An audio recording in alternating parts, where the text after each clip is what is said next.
All right. And then let me.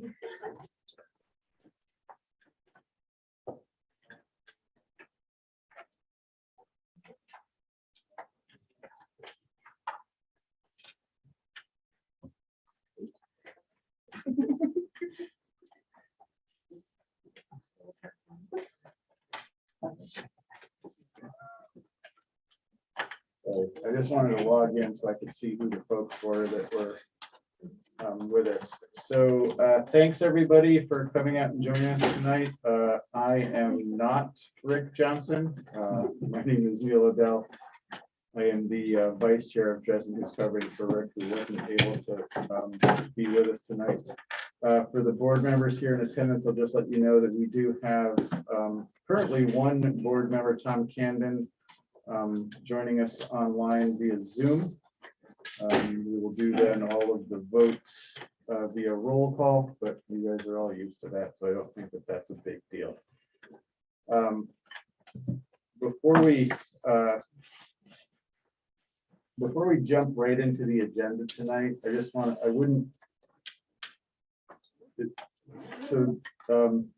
we had another school shooting today.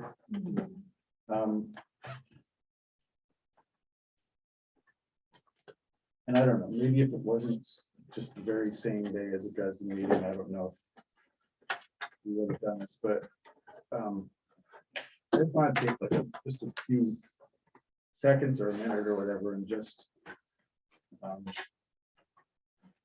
if you pray, if you know, reflect. I mean, this is ridiculous. So sorry. Just some reflection moment.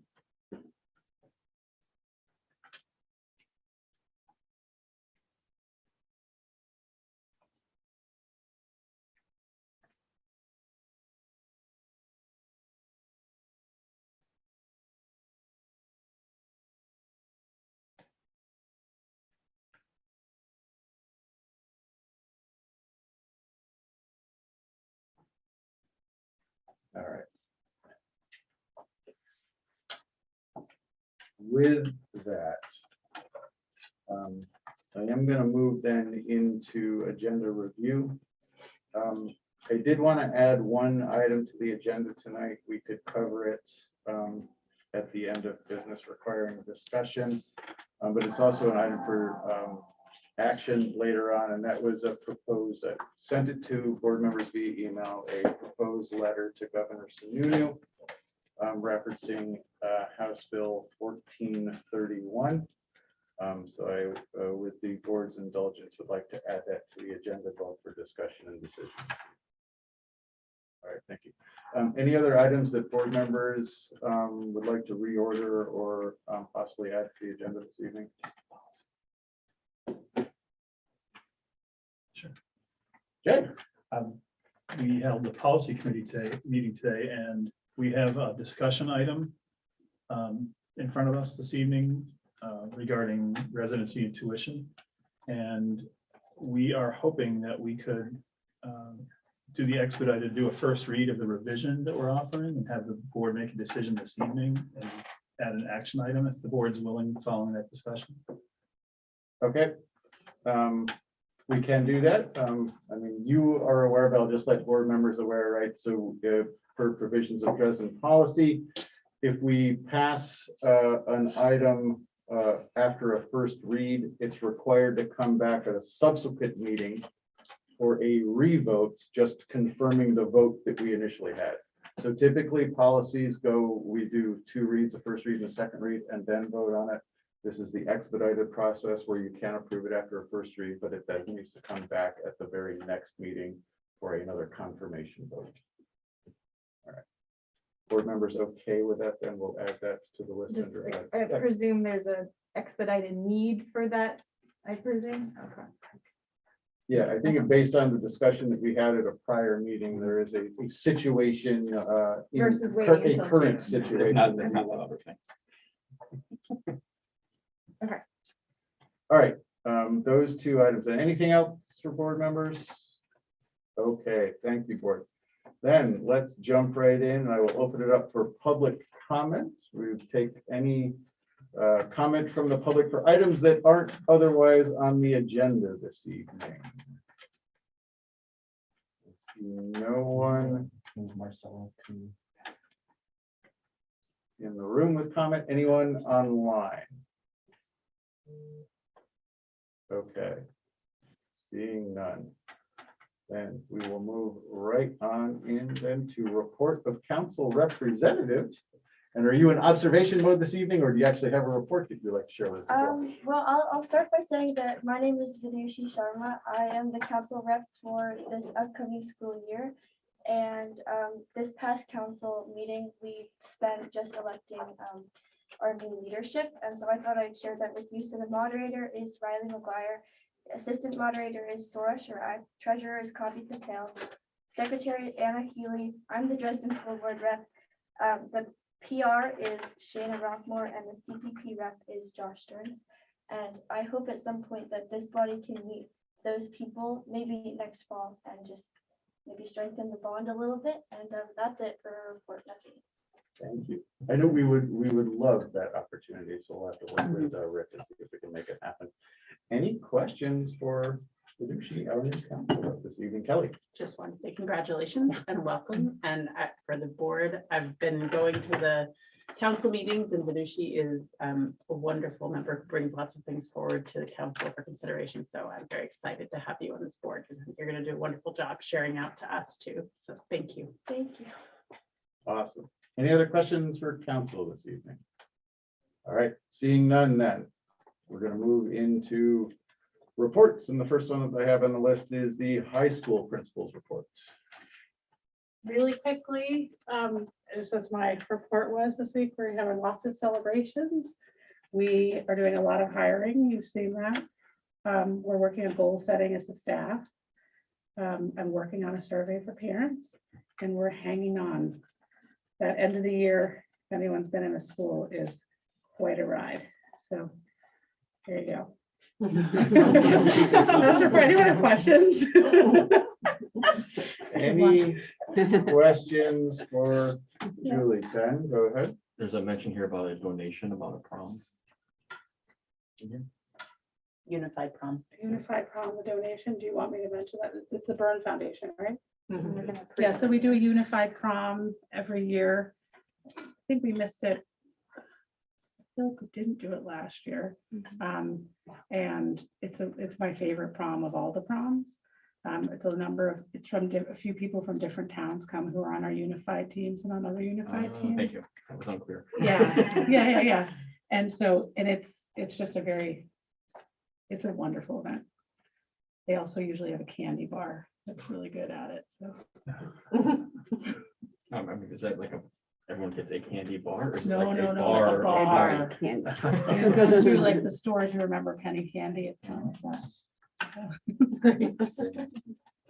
Lisa, you had a question? I just was going to say congratulations on surviving prom. Yeah, that was great. It was great. It was fun.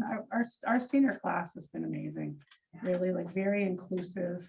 What they said at the prom, the people at Whaleback said there was not a student who took a drink or food or anything that didn't say thank you. And they thought to mention that. So just really appreciative and inclusive of the other classes too. So we're not wishing them too quickly.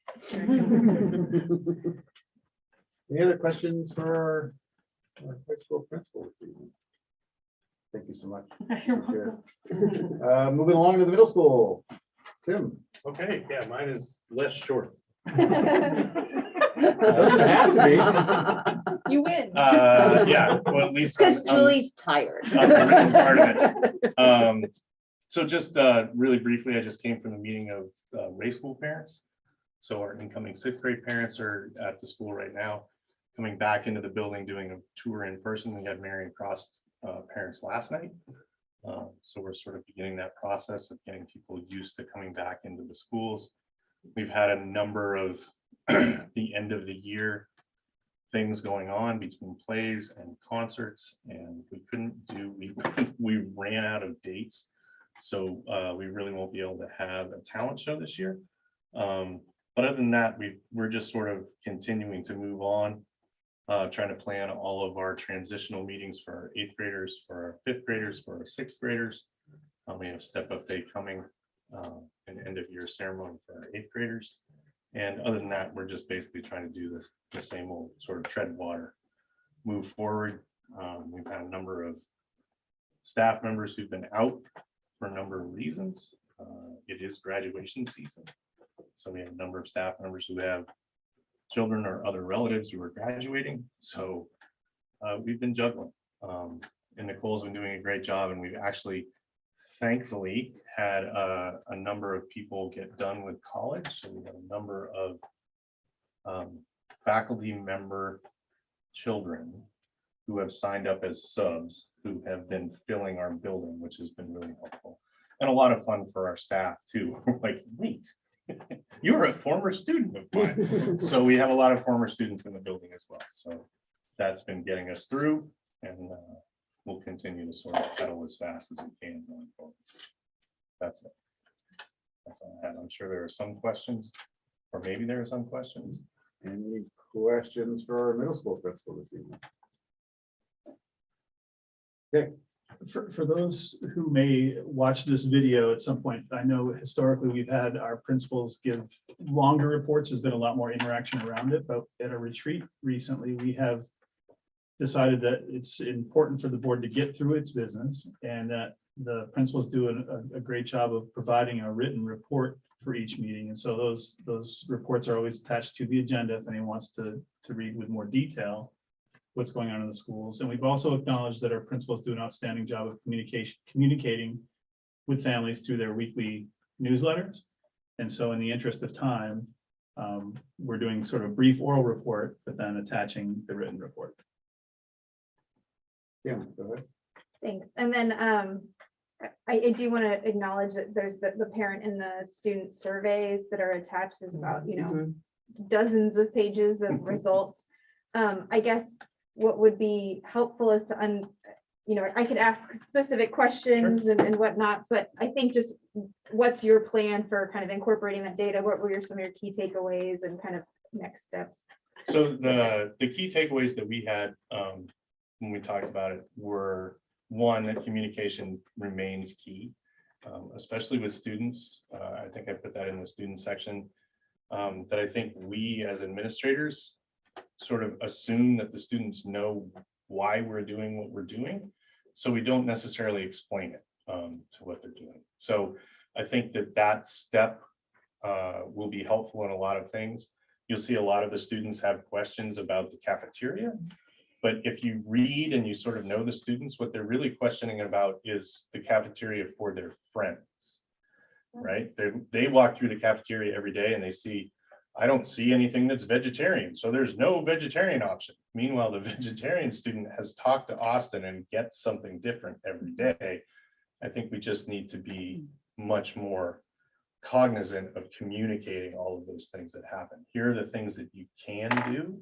Here are the ways that you can change your assignments. If you get an assignment and you don't know what you're doing, we need to get you to ask for help. There was one comment in there that the people in the front office are a little bit scary. I don't think Anissa and I think of ourselves as being very scary at all, but sometimes you forget to a sixth grader, we might be a little bit scary. So those are one of the main things we said is we're going to try to communicate. We're going to try to regularize and sort of codify the structures that we have in place so that they're very clear as to what people, if you have a question, here's what you can do to get those questions answered. As opposed to now, I think we have some people who are like, I don't know who to call, so they don't call anybody. And then it becomes sort of a question of who do you do? Well, and people who are a little bit more forthright and just pick up the phone and call somebody, get the question answered. So those are the main takeaways for that. Certainly communication around math. I mean, we talked about that. That people have these sort of questions about how do I accelerate and a lot of times it's parents, how do I get my student to accelerate? with the understanding that in the middle school, we're really focused more on the student.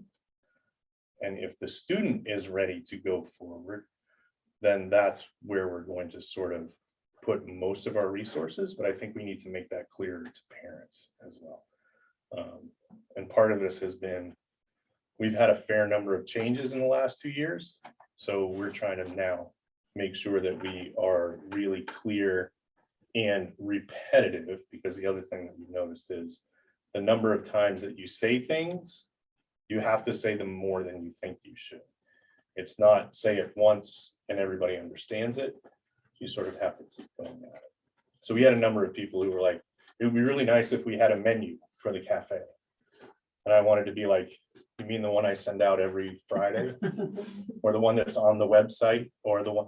So there are things that are out there. We just need to remember that with the amount of information coming into people's lives, we have to be a little bit more persistent. So, I mean, I think most of the feedback we got was really positive. The things that we have sort of pushed for, people are noticing. People talk about how inclusive and how welcoming the school is, which is one of the things that we really push for. There are certainly some people, if you read the comments, some people who are having some issues with sort of cultural change that's going on in the larger world and how that is reflected in the school. We want to try to keep those people involved and engaged and discussing about sort of what's happening, with the idea that we're talking about the students first. And that's really what's the most important. And then we as adults can sort of hash out whatever disagreements we might have after that.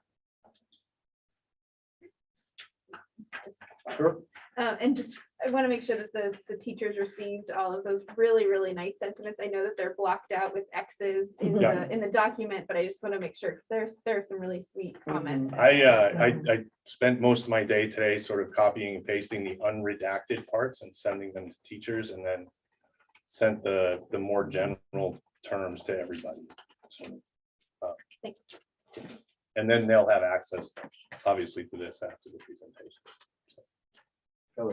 Just a high level comment, I guess. I'm intrigued by both for the children and the parents, the high percentage of neither agree nor disagree. With the kids, I wondered if, there are words in here like stakeholders that I think some kids might be like, I don't know, neither agree nor disagree, right? Right. I'm thinking a little 11-year-old or whatever, they may not know that. But the numbers are pretty high for parents too, which I found really interesting. The feedback, the sort of anecdotal feedback that we got is that the parents say we neither agree nor disagree because of COVID. Okay. Because the only feedback we're getting is through my email. Okay. Like they're not able to come into the building. There hasn't been a lot of interaction with teachers. So for whatever reason, that interaction hasn't happened as much as we would like it to. So I think that's sort of the next step. And I think some of the parents are clear. They're like, look, they're in 8th grade. I leave it up to them. I don't know. Right. So the other thought I had on that came out of our student support subcommittee, just sort of a high level again, is one of the things that parents mentioned in the focus group was making sure that kids are starting to understand their own learning styles. And I found that a really interesting thing in here that, clearly that's something the kids are, I think they kind of looked at that question, we're like, I don't really know my learning some style. of the, and it's again, a lot of times what happens in Hanover is you have this sort of split, is that there are some students who are really specific. tune They with know that. exactly what their learning style is. And you would hope that their answers would be positive. And then some of the other students are like, I don't know, I just go to class, and that's what happens. So I think we can sort of move toward that, and that would hopefully be one of the things that would come out of our new structure for next year as well, is that we'd be able to spend more time on things like that, the sort of meta part of the work. Thanks, Tim. Any other questions for Tim this evening? Thank you so much. You did good. It was the board members that made. Thank you. Well, hey, 49 pages is pretty quick. Yeah. Okay, moving along then, board, we're into business requiring discussions. It's only going to take us 35 minutes. Ready, set, go. Board meeting schedule and topic template. What you see in the packet for New and old board members is essentially sort of a blueprint of what we follow throughout the course of the year, so that we know what topics we need to talk about in what months, and this way we make sure that stuff doesn't fall off the radar.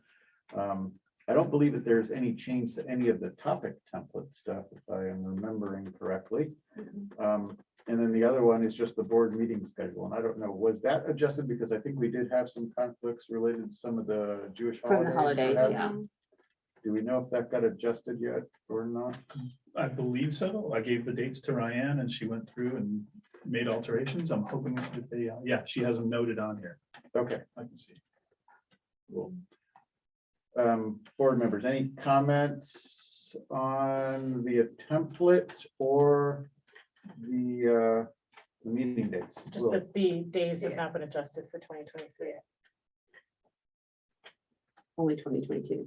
Oh, right. So. And not even 2020. January not 10th, even December 20, 10th. no. Well, I mean, December 20th, right? It says Hanukkah's between December 19th and December 26th, and we have a Tuesday, December 20th meeting. It's really first and last night of Hanukkah. Okay, unless you're or very is that Jewish. okay? No, I'm not. I'm reading what I'm reading. Okay, so maybe we need one more review of this, just to make sure. I don't see the high holidays noted on here. So this is the one where it says we got a meeting on the 20th, but then we know that Hanukkah's Hanukkah's between the 19th and the 26th. It actually starts the 18th because it starts the evening before Okay. whatever you have in your calendar. Probably. So we did have a discussion, Dan Rockmore, our previous board member, had brought to our attention the holidays and said that Hanukkah wouldn't necessarily have to be off limits. So, Okay, Well, and also we missed the first night. I We can missed the be first your 2 Jewish nights. board member. And tell you that once we're past the first night, and the last night is also fairly important, but the middle nights are. so we're okay. so then, yeah, let me double check then. Does this schedule look okay from a Jewish holiday perspective? Yes. Okay, Okay, okay. thank you. Is there another perspective that we might want to look at this with, that we have any concerns with, or does this look good to folks? Yeah, Kelly. Just wanted to make sure with, I guess, since you two are here with our building principals, that those early days and Mhm. the last day, that those look like they're gonna be okay. I know you've been crystal ball, right? But I know sometimes we've had like, it's the first day of school, or it's the, like we have to move our June meeting because of conflicts. So just wondered if anything jumped out from that standpoint for our building leadership. Sorry, which one's fine? No, okay. No, I mean, it looks like a meeting on Tuesday, August 23rd, which is probably Before the first day. the way there's a It's Tuesday, before the August first day of 21st, school. September 29th is the 21st. day the teachers report, so we're good there. Okay, As long as the superintendent can deal with hiring over the summer, or figure that out. I can come to meeting anytime. next, Jay. I would just say that, as you've done many times before, if we have an emergency need for hiring, we can always schedule a special meeting. Right. Absolutely. Okay, so we're gonna say the top, Ben. I had a thought that came up in March with the elections. Sometimes, but not always, the Hanover elections are competitive. And there is a time when previous board members don't get a chance to speak if they lose the election, but only if they're retiring before the election occurs. I'm not really sure how to do that structurally, but it'd be nice if there was a way they could say departing words somehow. For the topic. Yeah, for the topic template. Okay. If our minute taker could send out that, I mean, Ben, I think the easiest way to do that is just to invite those board members that may not have won re-election, just to come to that very first meeting afterwards and just say, see y'all later. Right? I mean, other than that, you're not gonna know the end result of the election until after the election, so, right? Preemptively say goodbye. Yeah. Just in case. Yeah. That's a bad omen. That's a bad omen. We're not gonna do that. All right, so with, maybe with that potential modification, it looks like those two things are good. Yes, right. Okay. Moving on then to the weighting study update. There is a presentation attached in the packet. We've talked about this, and I will admit, I have been the one that keeps saying to Rick, can we please talk about this at the Dresden meeting so that my Dresden colleagues on the board can understand a little bit about what's going on in Norwich related to this thing that we keep calling the weighting study. So the presentation is attached to the packet, and let me, I might just ask a favor. Tom, do you have screen share ability in your role as a panelist? Not currently. If you give it to me, I can share. Actually, I don't even have it, but perhaps one of our hosts. Our lovely CATV Would you people. be able to give Tom Camden screen share? Tom Camden? I think Yes. I should be able to, yes. I'm gonna make him a co-host. I love the Okay. pie slices while you're doing it. The pie slices in the presentation are amazing. Those are artwork from Marion Cross. They're incredible. We every year we use artwork from the kids for the town presentation. And that was from this past year, I believe. Waiting in a very different sense. So, Tom, if you could just share the slides, and if you wouldn't mind just flipping through stuff for me. That way the folks that are participating online can see it as well as the folks that are here in the room. You got it. So what I wanted to just cover, and this is sort of a very abbreviated version of a much longer presentation that is also on the SAU site. If you just look under the Norwich Weighting Study title. But I wanted to cover three things. One was just a quick overview of education funding in Vermont. From there, we'll go into what the new equalized pupil weights are. And then finally, really quickly, the impact on Norwich. So Tom, if you'll move us forward one, that would be awesome. So the pie chart, no, this doesn't show up too well to the folks online because it's a little, there we go, beautiful. This pie chart actually shows the sources of education funding in Vermont. The numbers that you're looking at in this graph are from FY22. But one of the things I wanted to highlight here is that there are actually several different sources of education funding in Vermont. You'll see that there's sales and use tax. We actually get 100% of the revenues from the sales and use tax go into the education fund. A bunch of smaller ones, but then there's the two other big ones, which is the non-residential property tax and then the homestead property tax. And when we're talking about the tax rate impact on Norwich, it's that homestead property tax that we're talking about. The non-residential property tax in Vermont is set. It is the same for every non-resident, no matter what town you live in Vermont, it's the same rate for everyone if you're a non-resident. So Tom, if you move forward then to the next slide. So there's a few things here that are helpful to know when we take a look at Vermont education funding. And one of them is that it's actually the state that has the obligation for funding education in Vermont. And that was the result of the Brigham decision back in 1997, Supreme Court case. You can go in and read more about it if you want to.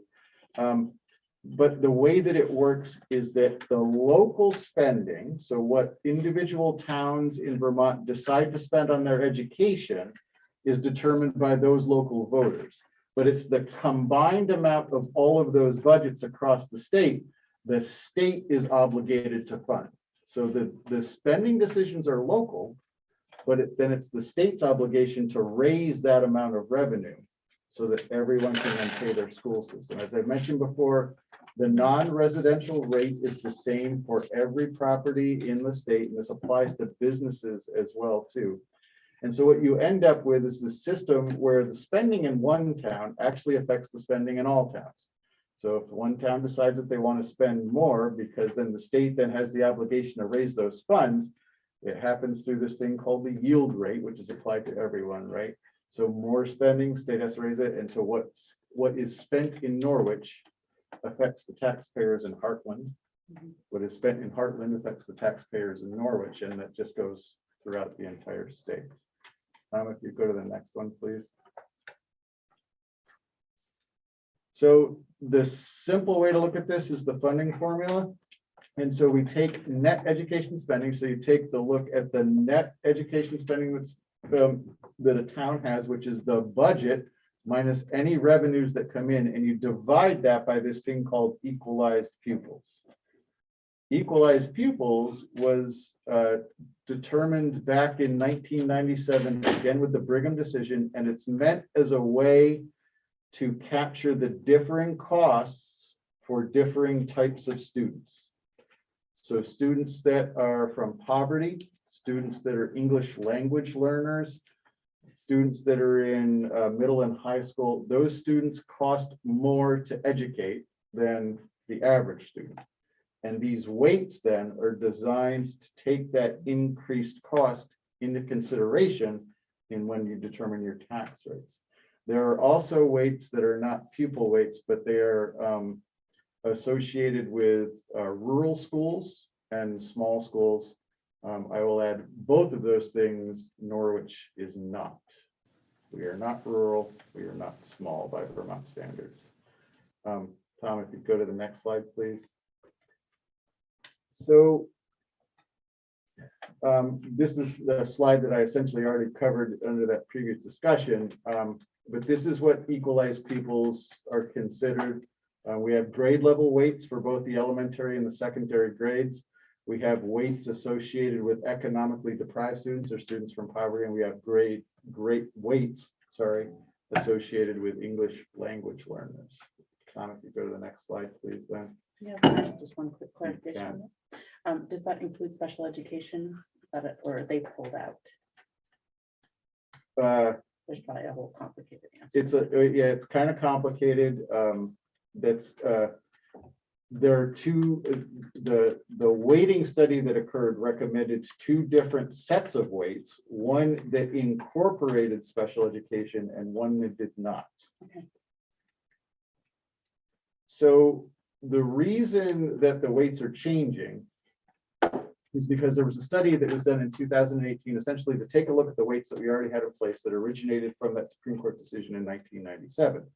That study that was done by some researchers from UVM and Rutgers University and a few other places determined actually that the weights that we had in place currently do not reflect current educational circumstances. So they, the analysis they did said that they had weak ties, if any, to the actual costs for educating these students.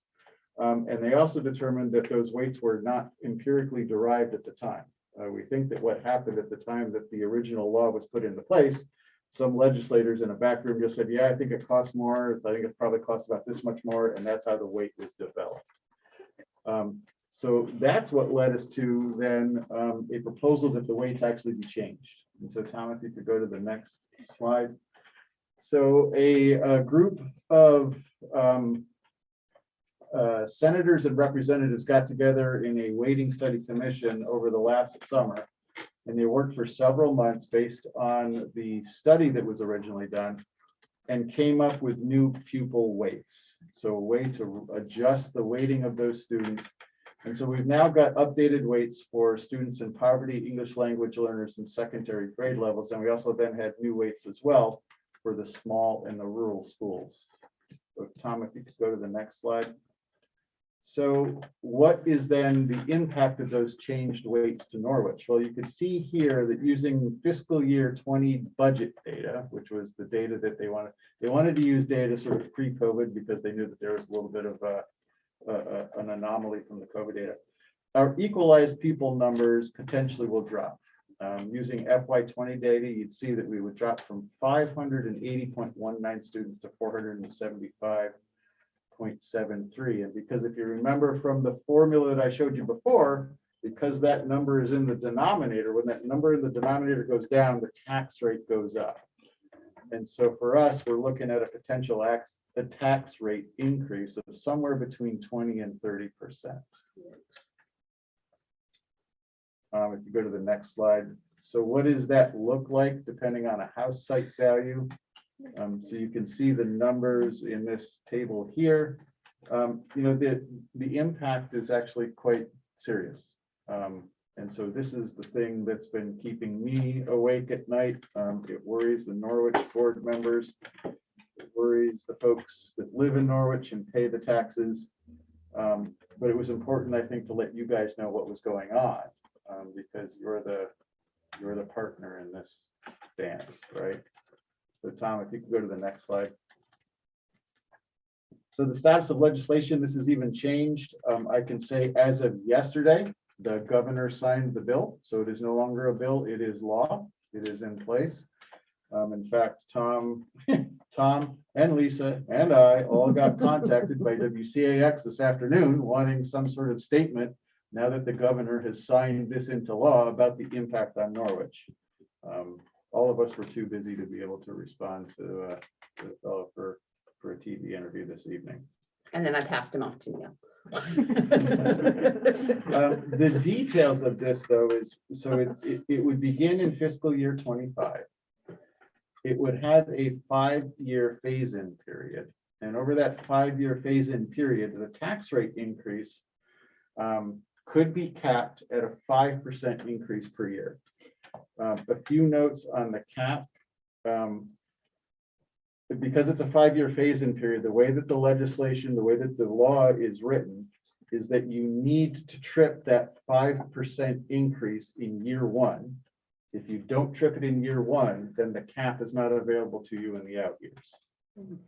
So we're in this weird position now, right, where Norwich, we're going to want to trip that cap, especially if we're looking at a 20 to 30% increase, right? We don't want it to all hit in year two. So if we don't trip it in year one, it's not good. We want to trip it in year one. So we're in this weird position where we might need to be going to our voters saying, hey, an 8% increase is good. Like, you want this increase now so that we've got the advantage of the cap in the out years. The reason why I say something like 8% and not like 5 1/4 is because invariably what happens is at town meeting, we typically present voters with a worst case scenario.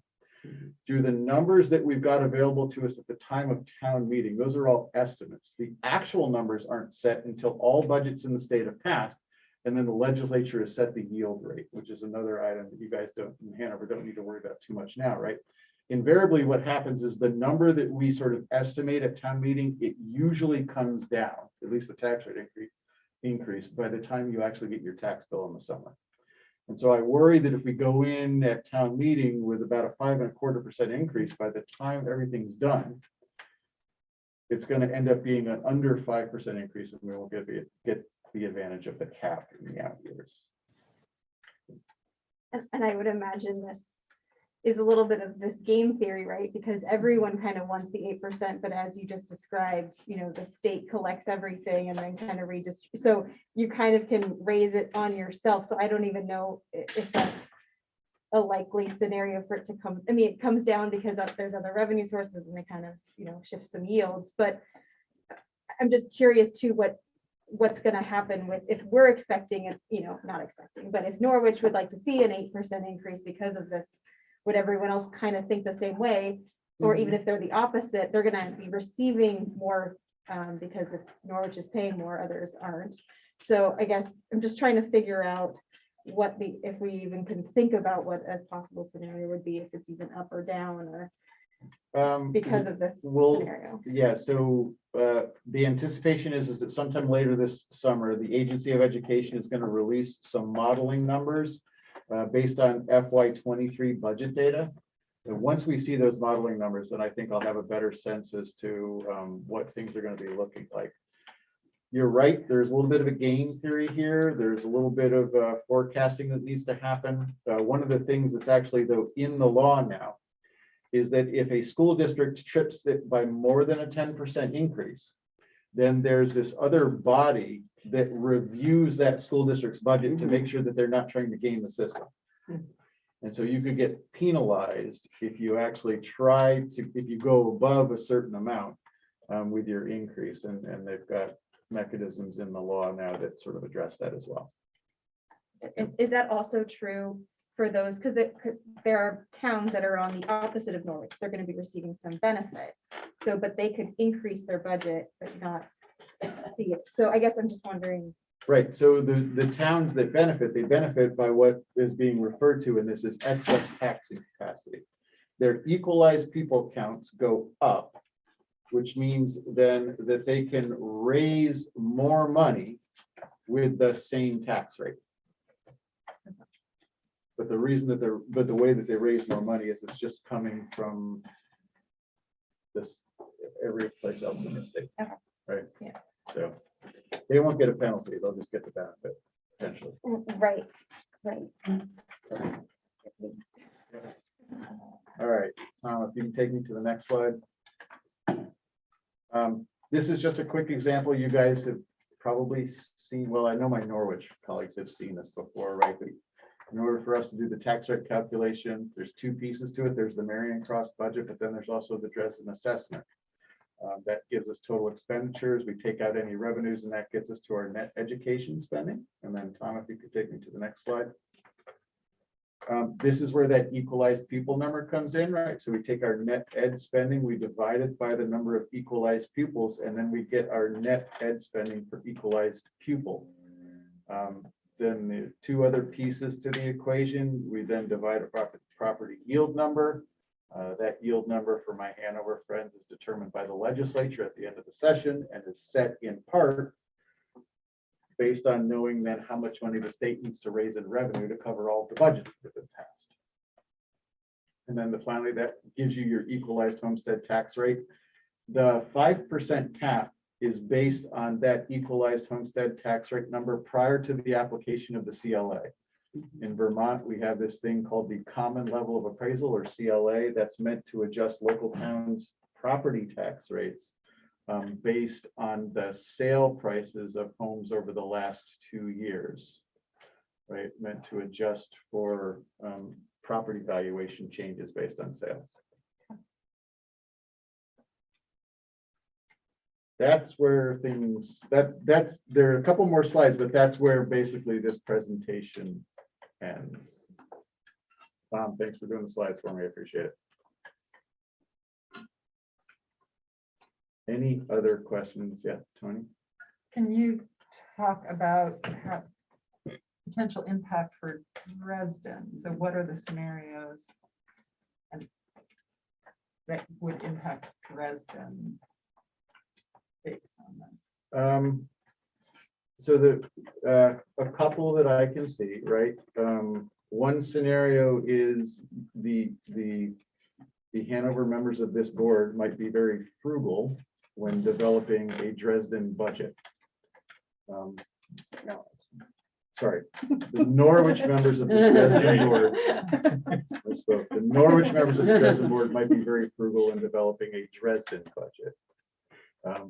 You know, we realize whereas the Hanover members are not feeling this same pressure, and you guys might not be likely to feel the need to maybe pinch pennies as much as we do. I will note that, I mean, a lot of this, though, I think at the end of the day, I will just, Norwich, when it comes to voting day on the budgets, on the school budgets, traditionally, Norwich has had a bigger turnout than Hanover. I say that traditionally because in this last election, it didn't end up being that way, right? There was quite a substantial turnout in Hanover for the last election. So, you know, it's one of those things, it's difficult to say how this is all really going to pan out, other than to say, stay tuned, right? We'll have a better sense of what the potential tax rate increases could look like once we get the modeling data from the AOE at the end of the summer. But I have no reason to suspect that it's going to be much of a change between the 20 and 30% increase that we've been looking at so far with the data. I think the other thing that, you know, it's important to just point out, everyone probably knows this already, but for the listening audience as well, is the reality is, and this has come up in years past, when we're not, when our Norwich colleagues are being a little more frugal, the reality is at many meetings, the Hanover numbers can drive the bus. So I think, if I'm putting words in your mouth, but I think you're also asking for us all to be aware of some of those pressures as we consider decisions and consider financial decisions, and when we're asked to add money to the budget, to consider some of those factors at play with a little more specificity. Yeah, and of course, keep in mind that Norwich, right, is only 30% to a third, roughly a third of, you know, kind of what helps fund, but with what supports the Dresden budget. So therefore, we'd have to, if we were to have Norwich realize a certain amount, it would be, you know, 3 times the amount we'd actually have to cut for Norwich to feel whatever that target dollar amount is. So it's in a tough situation, right? Because we, you know, as the Dresden School Board, all of us would have to say, yes, let's cut 3 million to have Norwich save 1 million, you know, in something. And so I just want us to also acknowledge that as well. Any other questions? A rosy picture. Yeah. Yeah. Try It's, not to hate us. it's gonna be challenging. All right, with that then, I am gonna move along in the agenda, which takes us to an update on March Intensive. And I believe we have Mr. Prince with us this evening to provide said update. Yeah, so hi, everybody. I'm Matt Prince. One of my roles at the high school is that I'm the March Intensive Coordinator. So does anyone need an explanation about what March Intensive actually is over here in the fall? No, okay. So, you know, I'm happy to report that we had a good year. You know, I think it returned more to what typical March Intensive looks like. First of all, it was in March and not in May, right? So as we went back to our name, we were able to bring back some of our regional travel options. So we had, you know, 3 different groups that went collectively down to New York City, which was, you know, I think a bit of an international experience of sorts for the students that got to participate in that. But we had another number of students getting back into our local charities and out into our community in ways that it wasn't possible to do in the previous year. So that was really good. Other thing that's really positive is that our numbers are holding really steady in terms of the feedback we're receiving from students. So this year it was 91% of kids said that they would recommend their class to a friend, which is, you know, I think probably higher than what our traditional class is. I don't know if Adushi might give us a sense on that, but it's a really good number. We feel really good about that. 92% were reported having a valuable experience. So that was really good. And then I think, you know, kids largely vote with their feet, and attendance was strong. In fact, our NP list, our non-participate, was smaller than it was in the previous year. So we do have students engaged and, you know, reporting that they're really satisfied with the experiences that they're having.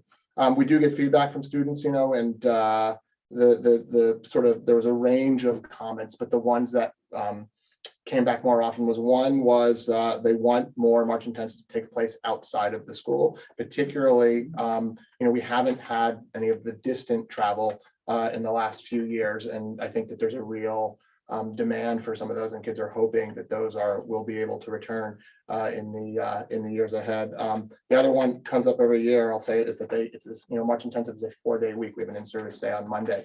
They want it to be 5 days, and then the other topics were more comments from kids were more topic specific, like, you know, marine biology came up as a course that they would like to see offered. So hopefully we can get something like that. Another one was music production came up. So, you know, hopefully we'll get those courses into the program study for next year. Staff, you know, the staff feedback is more narrative, and it's about sort of how the process worked for them. I think overall staff remain supportive of March Intensive. Their biggest feedback was they'd like to see more active options for particularly 9th grade males. You know, the way the lottery system works is that 12th graders pick first and 11th graders. And sometimes with 9th graders, you know, it's not necessarily their top choice. And, you know, some of them particularly want to be active. So we're sort of brainstorming constructive ways that we might have a 9th grade group that might be more activity based for next year. Because it's hard when you're doing something that's really sort of intellectual and pacing. You have a kid that's maybe not as enthusiastic to be there. More prep time for staff, and I think that's probably true for every single class that we teach, but it's something that they put out there. I think it's important to acknowledge that it's a big lift for the staff to put together the March Intensive program. There's a lot of work that goes into it. I think people do it because they love it, and it's really rewarding and satisfying.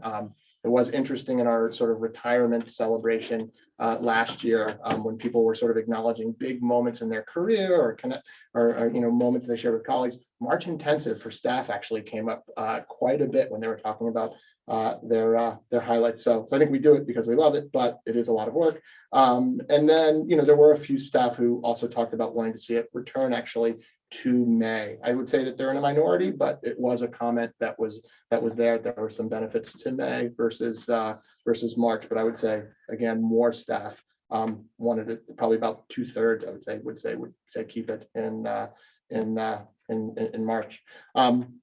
Unlike other times of year, I come in October, right, and I present the program study, and at that point, March Intensive is more or less a finished product, right? You can review the courses, you could, in theory, like reject a course if you didn't want to see it run. But I think in terms of, if we're ever going to shift directions, if there are things that you would like to see included in the March Intensive, this is the time to get that feedback, because obviously, we're starting the planning process for next year. We're reaching out to community partners, but there's time, right, to make adjustments. So I say that, one is one of the goals is always to sort of bring in we live in a community that has incredible talents and interests and bases of knowledge, and we want to utilize that as much as we possibly can. So, one's an invitation that if you know people who you think would be good, right? Like, you could send them my name, but if there's something that, changes that we wanted to make to the program, this would be a time that we could discuss it. But I think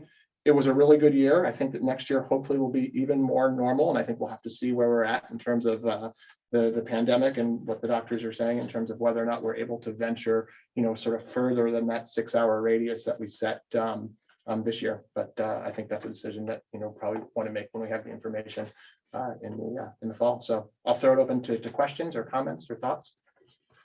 Any questions on March Intensive this evening? I've got Tom. Go ahead, Lisa, and then I'll go to Tom. Yeah, just yesterday in the Portrait of a Graduate meeting for the strategic planning process, March Intensive came up as a place where kids have an opportunity to do many of the things that the Portrait of a Graduate is trying to get the kids to be. And I just wanted to throw that out there as something maybe to look at for alignment and as an, Sure.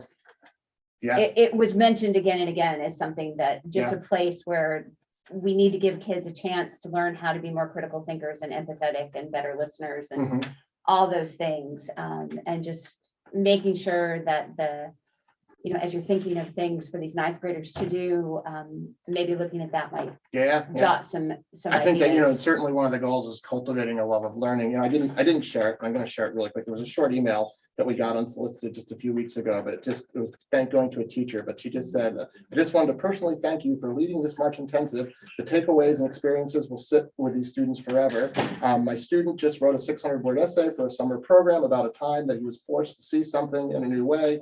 He wrote about his experiences in the Haven and food insecurity in the Upper Valley. I was incredibly impressed with his story and the lessons he learned and his resolve to help as a volunteer.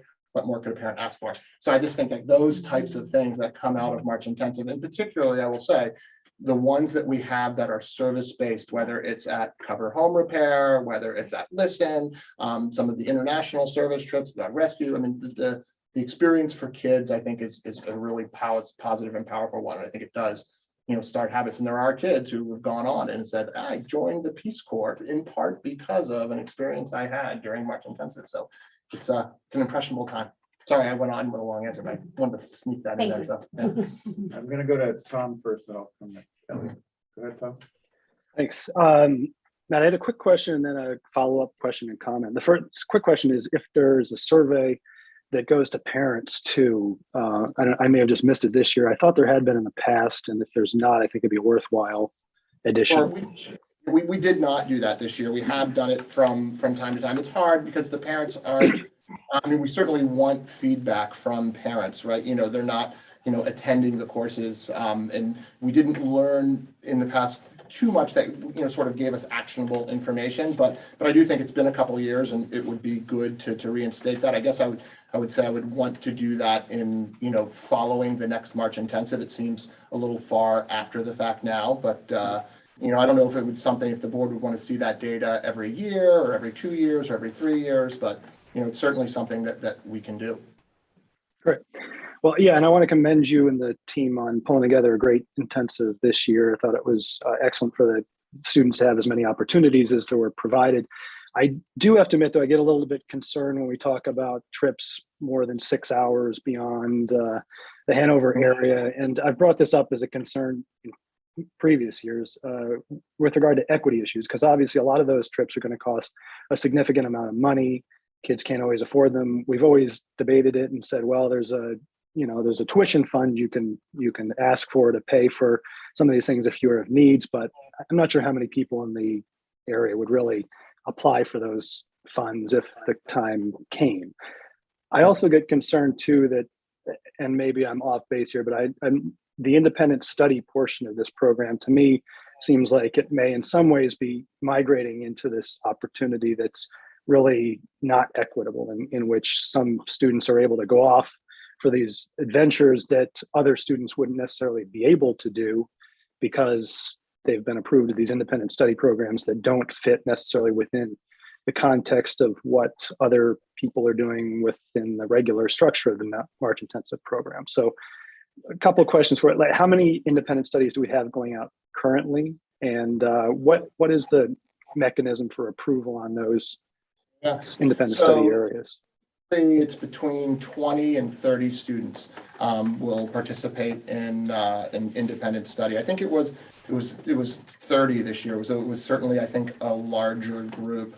I think some of that, there were some circumstances where families were doing some things in part because they hadn't been able to for the last couple of years. I will say the committee reviews the independent applications, and we tend to try to focus exclusively on sort of the learning goals and outcomes, and what are they saying that they're going to learn and do, and not so much about where this is going to take place. I mean, I think there are a range. I mean, there was an independent study group that was actually meeting in part in the high school every day. There were some in other parts of the state in New Hampshire. They're not all distant, but there were some that are distant.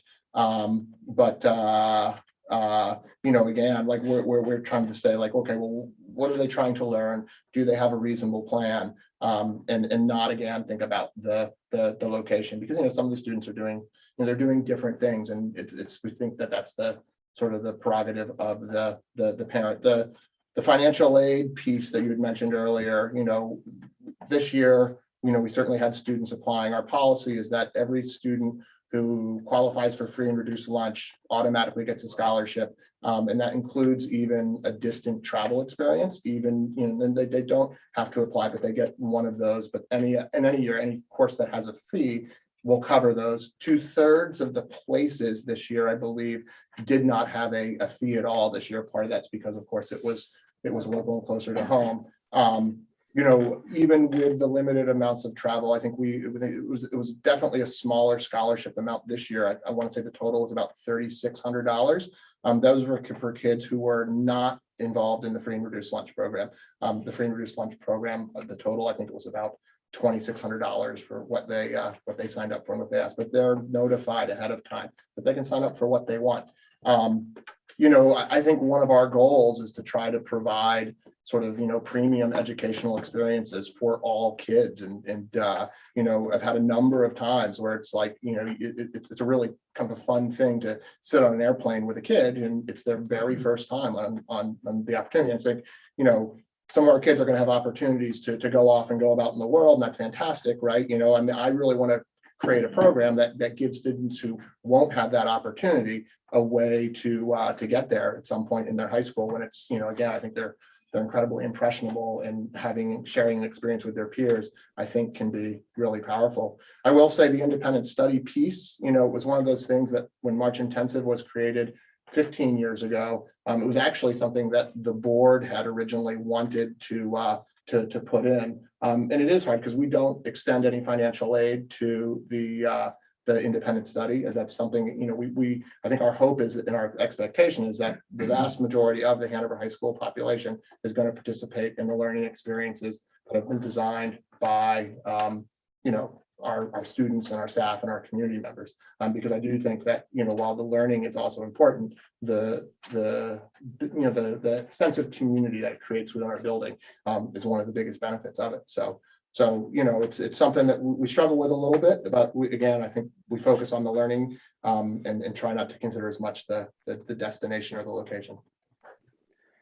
Well, I'd welcome a more detailed, I don't think we need to go into it here necessarily, but I would welcome more detailed discussion on how the independent study has been working recently. I mean, I think you've highlighted a lot of the beautiful points of the program itself, and where you're bringing together lots of kids who wouldn't normally hang out together in the school year, and they're experiencing new things with new people. And that seems to me that the independent study is totally separate from that mindset, to be honest with you.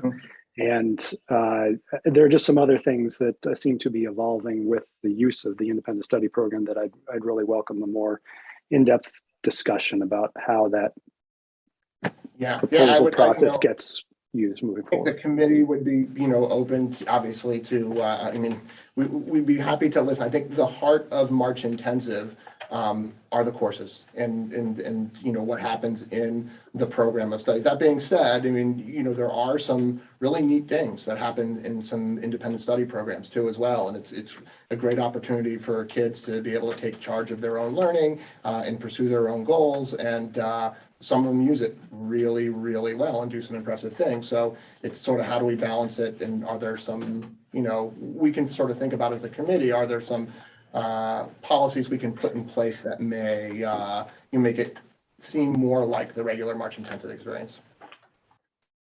Kelly. So first, just wanted to again say thank you to all of the teachers who make this happen, because I saw that sort of firsthand, and it is a daunting task, and so thank you to them.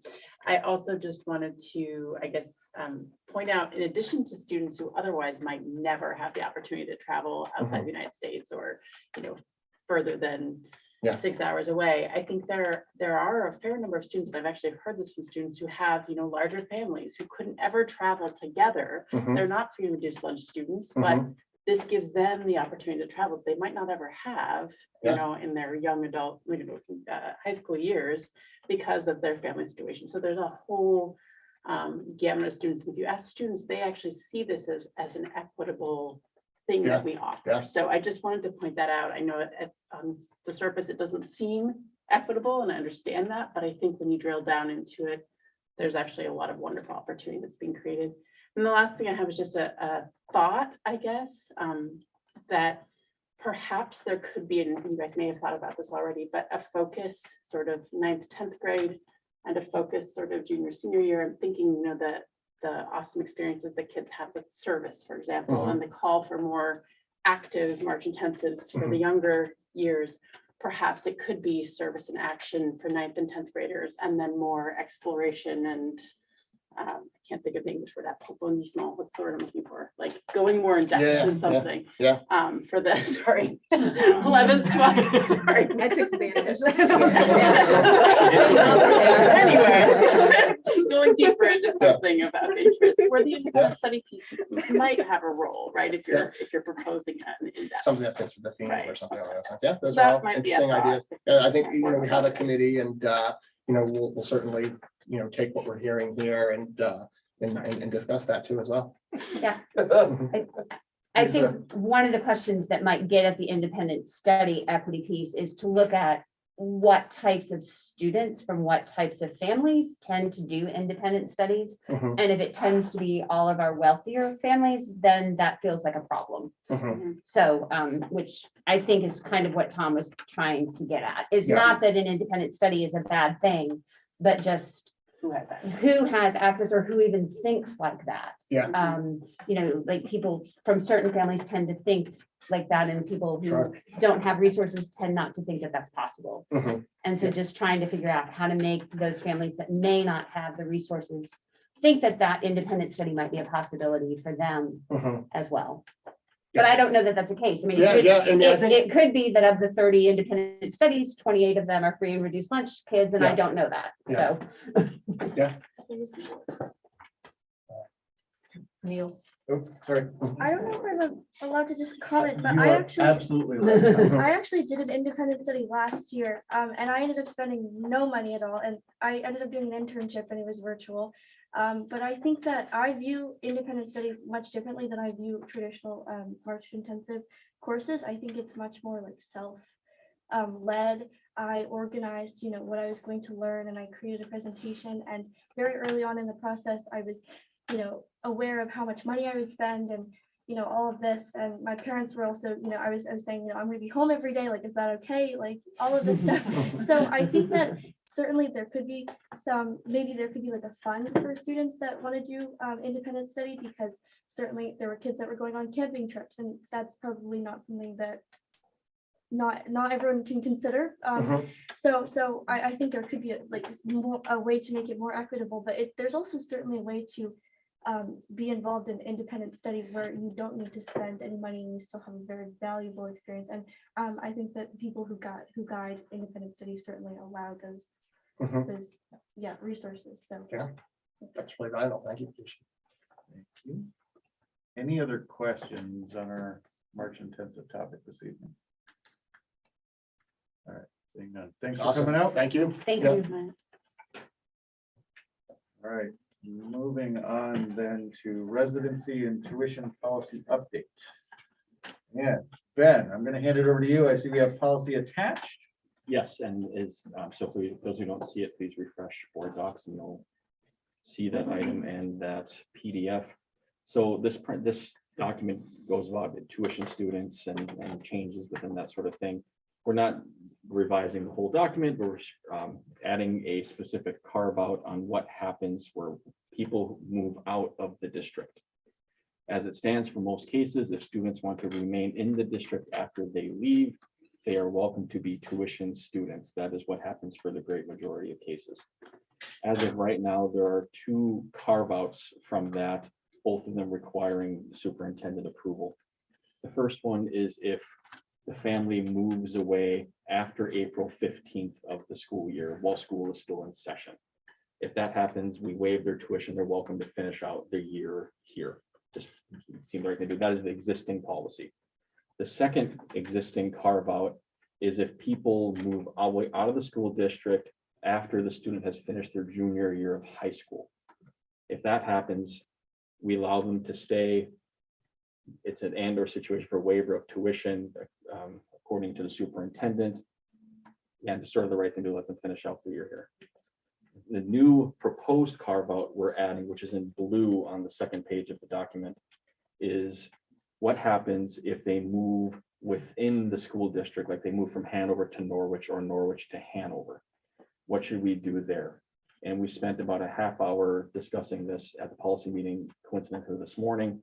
And what we as a committee unanimously agreed was the best thing to do was that if they're moving within the school year of a transactional year or transitional year, what we're putting it. So if they're in 5th grade at Ray and they're moving to Norwich, or they're in 6th grade at Norwich and they're moving to Hanover, what we're proposing to do is to allow them to finish out in that year in their home district, no tuition charges or anything like that, again, at superintendent approval. So that is it in a brief nutshell. So just to clarify, it's almost like you're treating them as sort of having finished their junior year Right. of their current school. Exactly. basically. Yeah, basically. Okay, thank you. Yeah. So, yeah, Kim? Was there discussion about the Articles of Agreement, the Dresden Articles of Agreement piece? So what I'm scratching my head over, because I'm assuming our interstate compact that we have and voters vote on when we amend the Articles of Agreement would supersede any policy we have. So if it's in conflict, I would have presumed that the Articles of Agreement would, it's a question, but that's a question I'm thinking of. That specifically did not I'm come up. assuming it would. And just because in the article, which was actually approved just a couple of years ago by voters, it says here, quote, no tuition students shall be received from Norwich and Hanover School Districts by the Dresden School District except pursuant to a tuition contract approved by the receiving and sending districts. And so I guess I'm trying to circle that by saying we can waive tuition by the superintendent in our policy. And I'm just struggling with that. And I was just wondering if that was discussed. Well, no, but I have the ability to waive tuition in situations right now. If a junior is in good standing and moves out completely out of Dresden, moves to Claremont, for example, I can waive tuition by policy. So we could certainly have an attorney take a look at that prior to the confirmation vote that we would have in the subsequent meeting. Yeah, so it's because it's the interstate part. So it says from Norwich and Hanover school districts. If it's anybody else, it actually doesn't really fall into this agreement. It seems like it's just Norwich and Hanover. So at least this is how I'm reading the language, right? I am no lawyer. So I just, anyways. Would you mind just reading that sentence one more Sure. time? And there's a larger paragraph, and actually, if anybody wants to look at least an excerpt of the Articles of Agreement, it is in the 2021 warrant articles for Dresden, which was approved. So it's the last sentence or in the paragraph or something like that. It says, no tuition students shall be received from the Norwich and Hanover School District by the Dresden School District, except pursuant to a tuition contract approved by the receiving and sending districts. Tuition contract is zero. Well, we do that. We have tuition contracts that we do use. And again, I have in the body of the contract, it gives me the ability to waive tuition. So it's an issue that we might want to clean up with an attorney if there's a conflict here, but I would just suggest looking at it, because I would have to admit, I mean, I know I haven't looked at this particular, this is the first reading and everything, but it would actually kind of surprise me a little bit that we had the ability for a superintendent to waive tuition unilaterally when usually best interest placements or other things that we tend to negotiate tuition is actually at the school board level. So, and actually it says later in this thing, non-resident students shall be charged tuition and other applicable charges at a rate to be determined by the Dresden School Board, not the superintendent. So I just have some questions. I just want a lawyer to look at. So I think that, so I will say, I was trying to look up the language that you're referring to. The way that you read it to me, I have a different interpretation of it. And that's the receiving of tuition by either of those districts from another district that is from outside of our current configuration, is how I interpret, but I was looking for the actual words, so just want to make sure.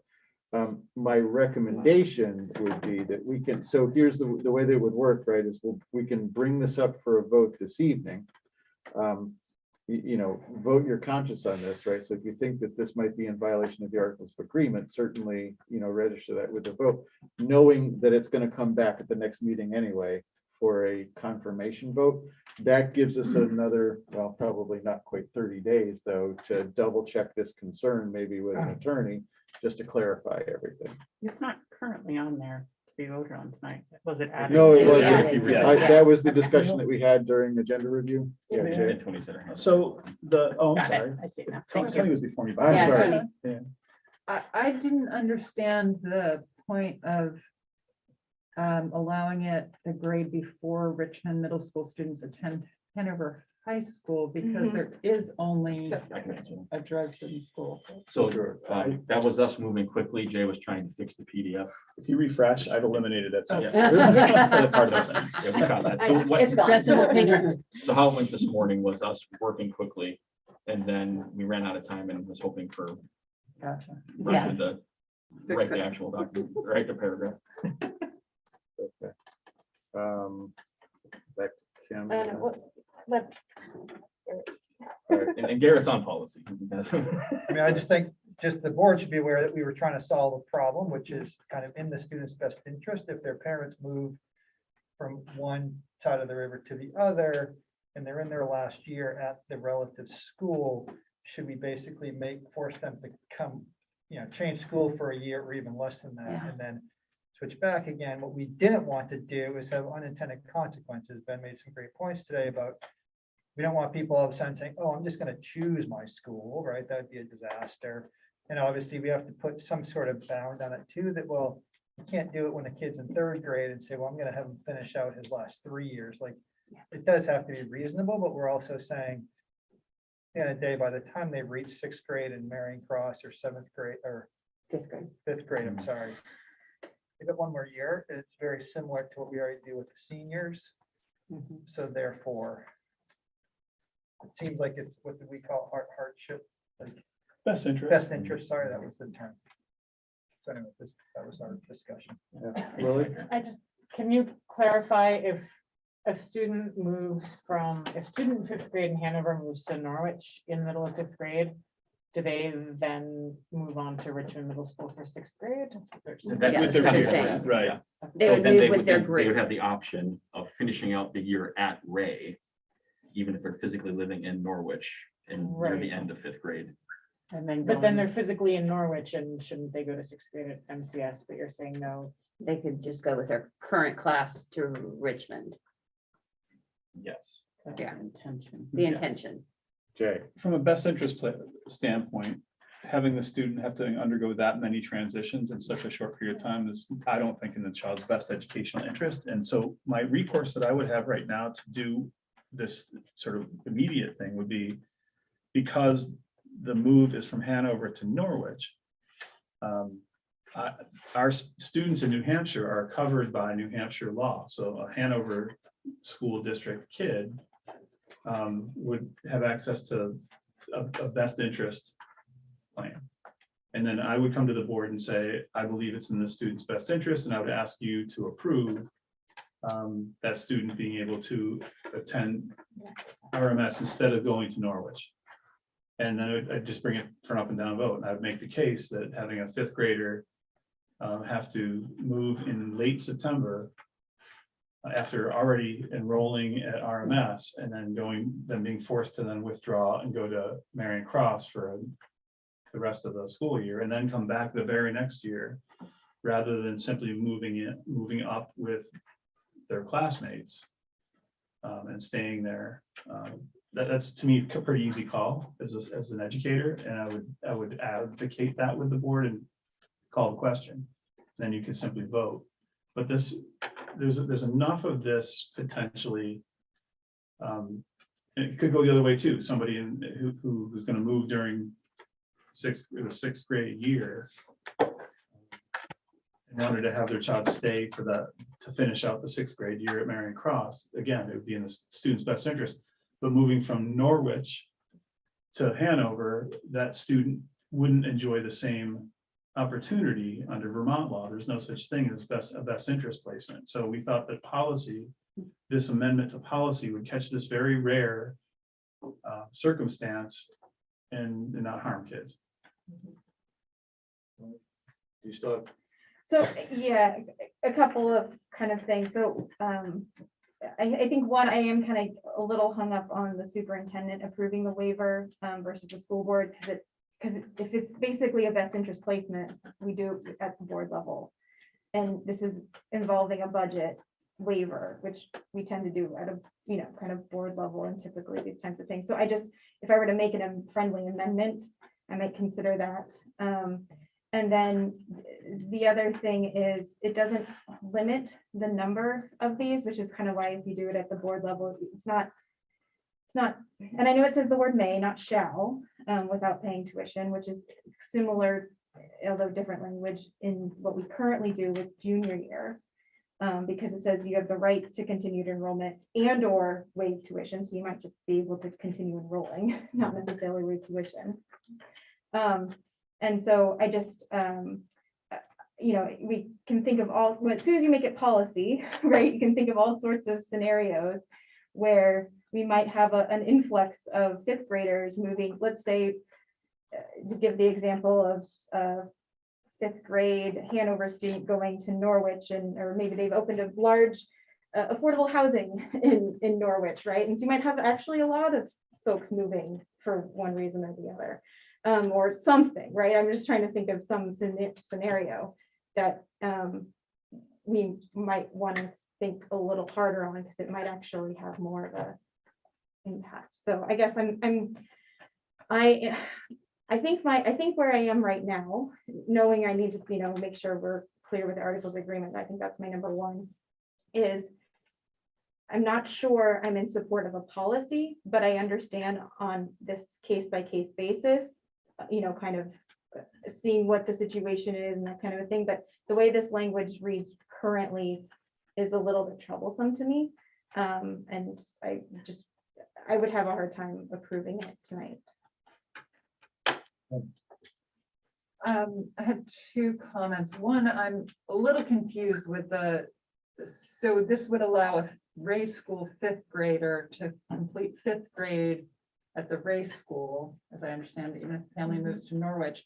But then I think you said would let them come back on a best interest scenario to the Richmond School, which to me, if you could do 2 years still at Norwich, that's not an unreasonable transition. It's not just finishing up the year. That's a 2-year move, which is not such a hardship, it seems to me, as opposed to finishing That's a part great of a point. If final they move school in year. late September of their fifth grade, finish up fifth grade and pray, and then do sixth grade at Richmond. No, I think she's talking about. No, she's talking about the other way. They moved to Norwich. Yeah, no, but if they move to Norwich as a early fifth grade Ray school, so then we'd allow this policy to let them finish out the year at Ray. But then in sixth grade, they would go to Richmond and not Marion Cross. Well, I think she's actually arguing just the exact opposite of that it wouldn't be a hardship for that student to actually just begin at Marion Cross in that fifth grade year. I'm acknowledging it. Or, I mean, it would require some other policy exception to allow them to go to Dresden. I mean, you're saying it would have to come before the board as a best interest, I guess is what you said. Right. And then my other question was, this is if the parent or legal guardian moves permanently during the school year of a transitional year. And I know that this is sort of being rushed for particular cases, but my understanding is that move, like, are we talking about a move that they have to have already enrolled as a Hanover or Norwich resident in their school district, and the move comes after the first day of school? Yes. Yeah, the school year is in progress. Okay. Yeah. Marcella. Thank you, Neil. Yeah, I was just going to say that, it's hard for me to imagine an example where there would be like a drastic surge of people like manipulating this 1 year grace period. And I know that that was part of your concern, Kim, and I hear you, but I mean, I've been thinking about this since our meeting, and I can't think of, even when we talk about like mortgage prices or something, like I can't imagine, like it would be very costly to move. There are checks and I guess what I'm trying to say is there are checks and balances built in, because there is a degree of costliness for any parent who's going to take on all the transportation, all of the additional sort of time costs of sending their child to a school that they no longer have all of the amenities for, right? So I feel like it's not opening like a Pandora's box, which is sort of the sense I was getting that your concern is, Kim, of like manipulation. Like, I'm not sure what that would be. And it was sort of like the example of like, if there's like low cost housing that opens somewhere, like, first of all, that would be awesome if low cost housing opened anywhere in the area.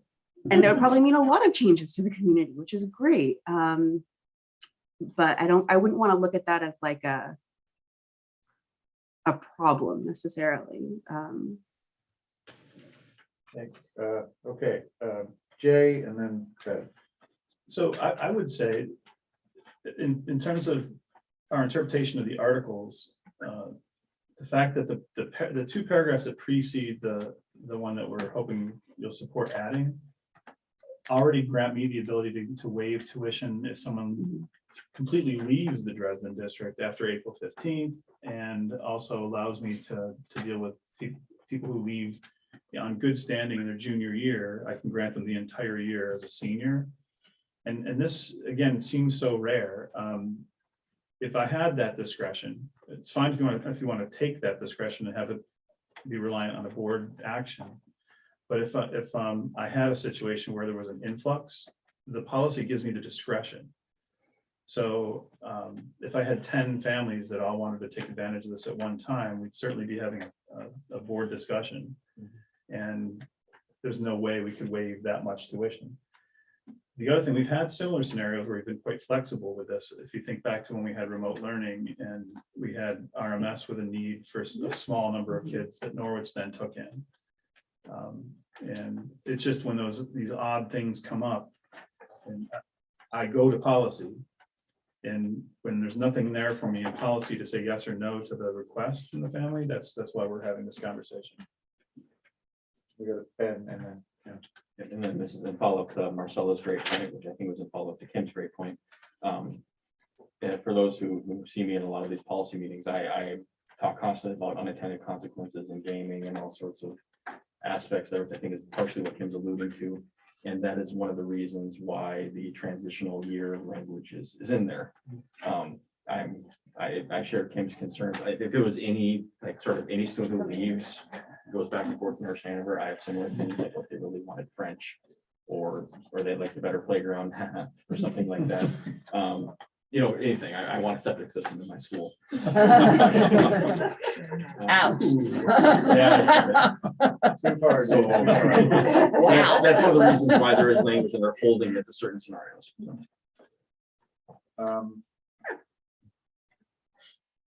Okay, I am trying to make sense of this discussion to try to figure out where we are on this matter at the moment. Can you Can I- remind? Sure. Well, I believe there might be some urgency because there might be a particular situation. And I am all for having the school board discuss the situation and happy to view favorably upon it. I just think this policy might need a little bit more work, but others disagree. And I kind of feel like that's the situation, what we're talking about. Yep, and I don't disagree with that. I was actually trying to find out, I'm trying to get a sense as to whether there is a sense of agreement on this at this moment, or if it's a little bit not there yet, Kelly. I guess I'm wondering if we need a policy immediately to solve the current best interest issue that we may have potentially in front of us, or if we could punt this policy till we feel more comfortable with the wording of it and rely on the best interest piece to handle the current situation. Does best interest apply in the immediate need? I don't. Oh. Yeah, there it is. I was trying to help if that doesn't help anymore. Sure, well, just going back to our discussion in policy committee today, we're also mindful of the fact there have been people who have moved and wanted to keep their kids in one school or the other and paid tuition. Yeah. But this scenario is so peculiar. We wouldn't be talking about like someone being granted the ability to go to school tuition free for 2-3 years. It's this timing of a move that creates this little tiny window that we try to capture with this clause. And then that excludes any comparison with previous cases that we're aware of. Let me just, so I will admit that I have some hesitation here, but it's from a different angle, and that is with, when the policy committee discussed this, did we also intend that there would be reciprocal policies in both Hanover and Norwich related to this? There would, yeah, Yeah. absolutely. Okay, because then I just want to make sure that any scenario whereby a student would essentially be counted in terms of equalized pupils in Norwich while they're really not there, that we don't run afoul of Which we all understand now. Or we can go back to the presentation. That is a valid point. I think I did want to just clarify when we say trend, because I know Willie brought up that, and I suddenly started being like, did we get our math wrong this morning? The idea is it was the transitional year at their cohort. So just because you're moving from the grade school to the middle school, that's not a transitional year. It would be if you're moving from 6th grade, right, at In the middle Norwich. school, and you want to move over. If you're in 6th grade in Hanover and you want to, and they're moving, right, then they're going to only be here for 1 year with their kids. It's not intended to go from 5th grade, right, and then basically be able to stay 2 more years in Hanover, because that's what you two were implying, I think. That's not the intent of this. It's the single year only. It's the Single year transition. So it's not, transition from Ray School to RMS does not count as a transitional year. Tony, So I think that's not what the wording says, because it's a transitional grade is the grade before Marion Cross students or Ray Elementary School students attend Richmond Middle School. You're talking about 6th graders at Richmond Middle School. I'm sorry, Well, moving to I'm sorry to Norwich, interrupt, but or- I need to correct that. No, the issue is we have the transition, it's the moving up. The cohort. It's the cohort moving up to the next level. So it's the transition So that only from, works one, oh, sorry. right. So it's the transition from 5th grade to 6th grade at the Ray School, from 6th grade to 7th grade at the Marion Cross that we're talking about. We already have the transition through graduation covered. So basically, it's if you move from Hanover to Norwich after your child has graduated from the 5th grade, just say to make it easy, Right. Right. would there be an opportunity for them to stay with, they've already gone through all the transitional meetings to go to Richmond School, but now they're gonna have to go to Marion Cross for a year. Would there be the possibility for them to stay with their cohort? That's and it. Go to the. That's what Richmond this is trying to do. That's exactly what we're School, attempting to right? That's how- accomplish. It's not, if they leave halfway through their 5th grade year, then they get to finish 5th grade at the Ray School and then 6th grade at the Richmond School. We're not talking about that. It's No. just the year that they're in, right? Right. I don't, well, Yeah. I don't think the language reflects that. Do you, if anyone has some suggested clarifying language, we can certainly revise it.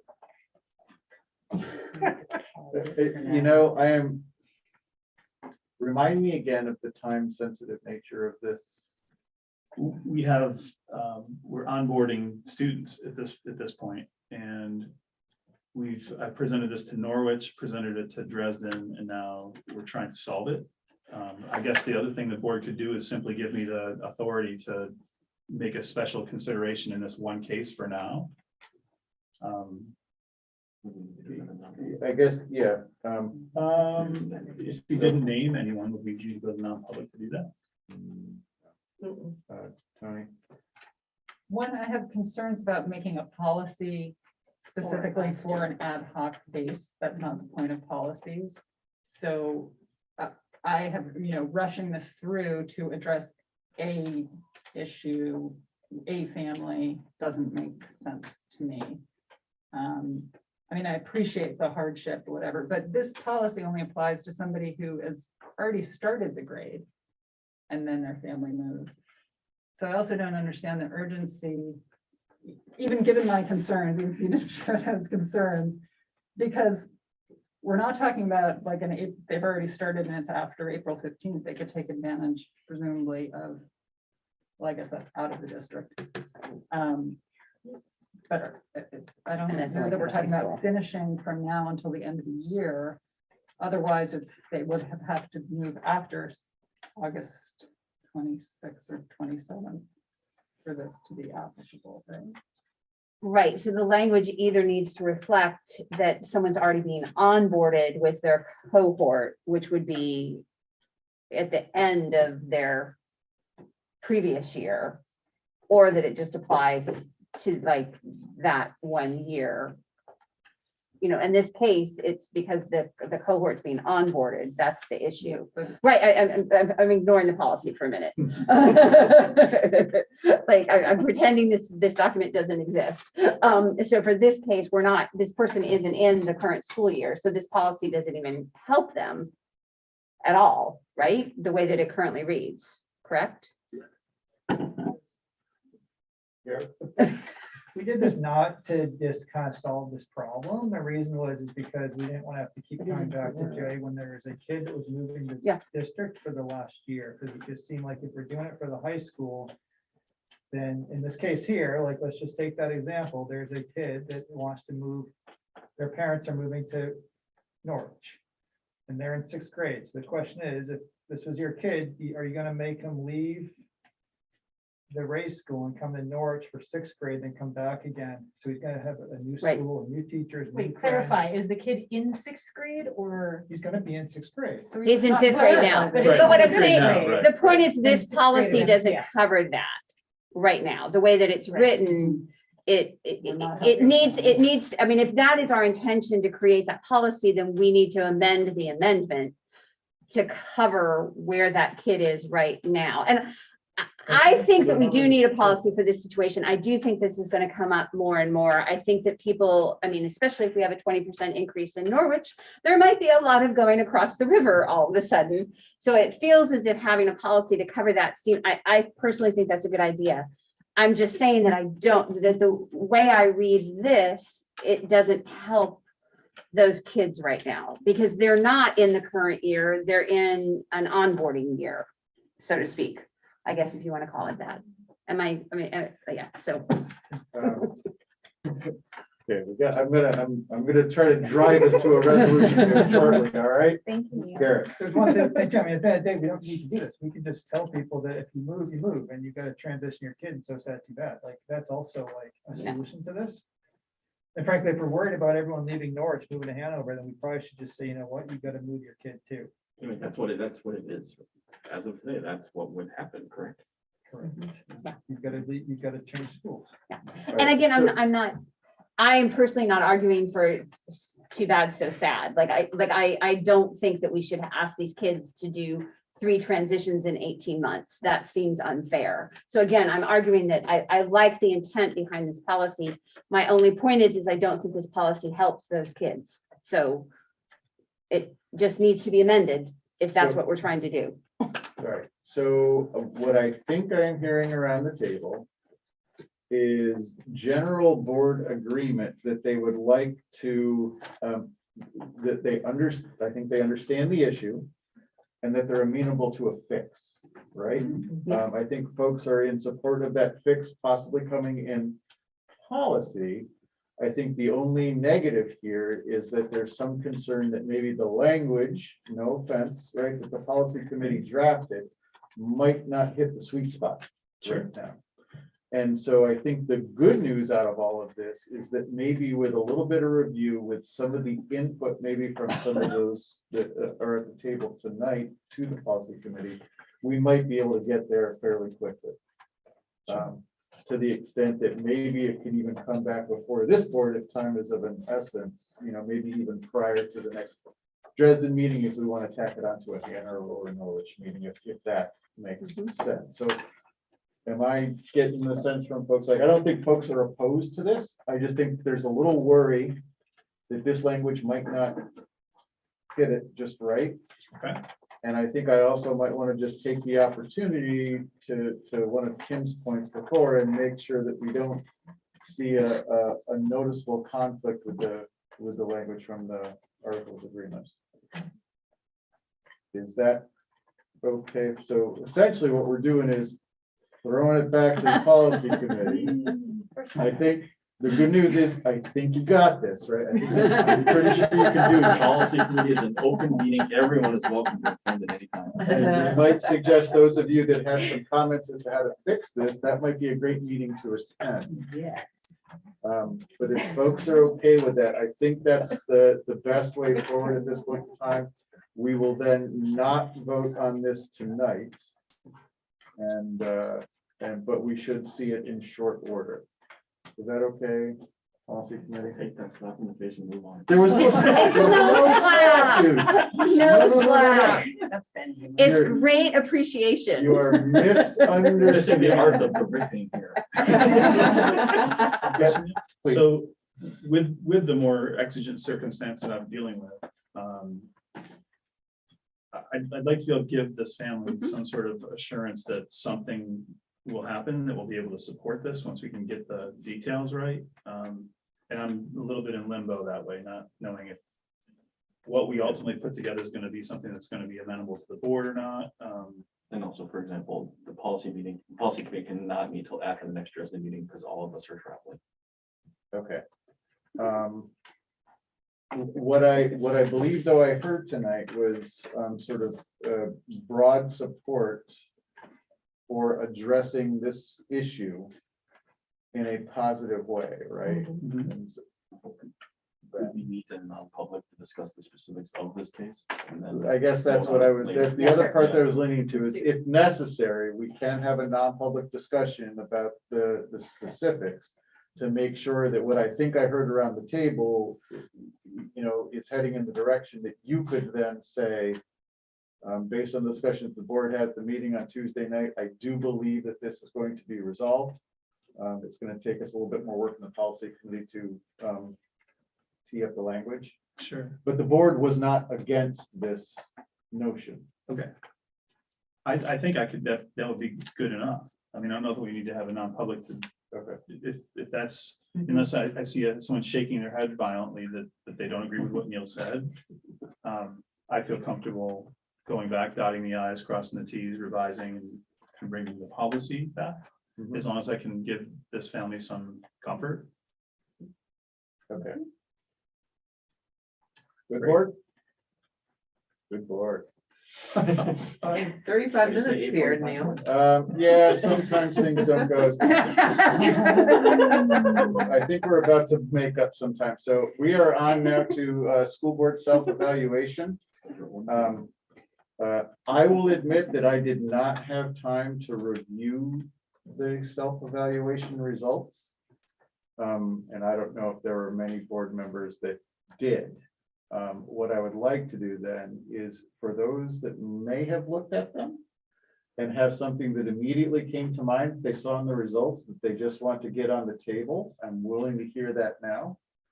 Otherwise, I do think if you're like me, you're probably going to want a little bit more time to review these survey results to be able to talk about them more intelligently.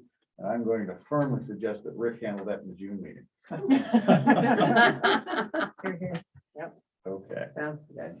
We're going to move on to NHSBA resolutions then, and this one is going to go quick as well too. I sent an email to board members saying that I was going to bring something forward. I ran out of time.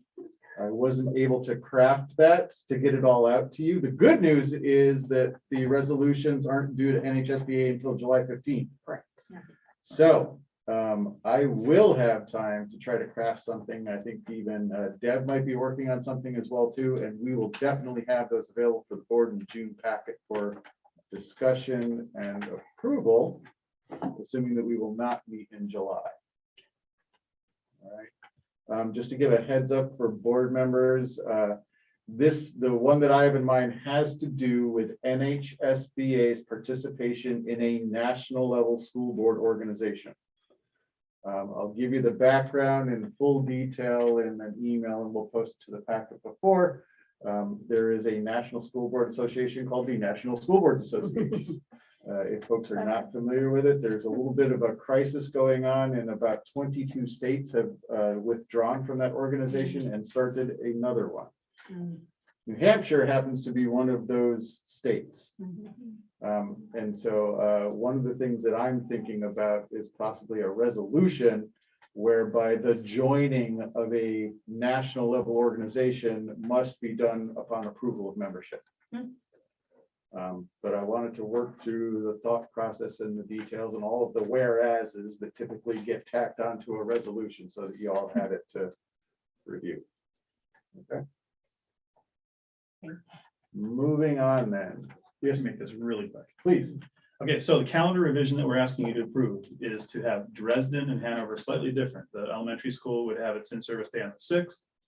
we'd like to move the Dresden in-service date to the 13th because that will be helpful to the high school in preparing for March intensive. All right, I see hands up. Kelly. So I had pre-circulated a question to our current chair, Neil. Just making sure that this was vetted with principals at all buildings. It sounds like it was. And then my second question was just from a philosophical standpoint, the point of in-service, in the sense of, you know, our teachers will now have in-service days on different days at different buildings. And are we then undermining, you know, full district potential to get together, et cetera?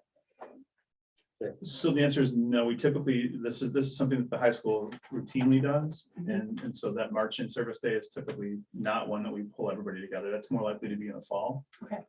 So. Thank you.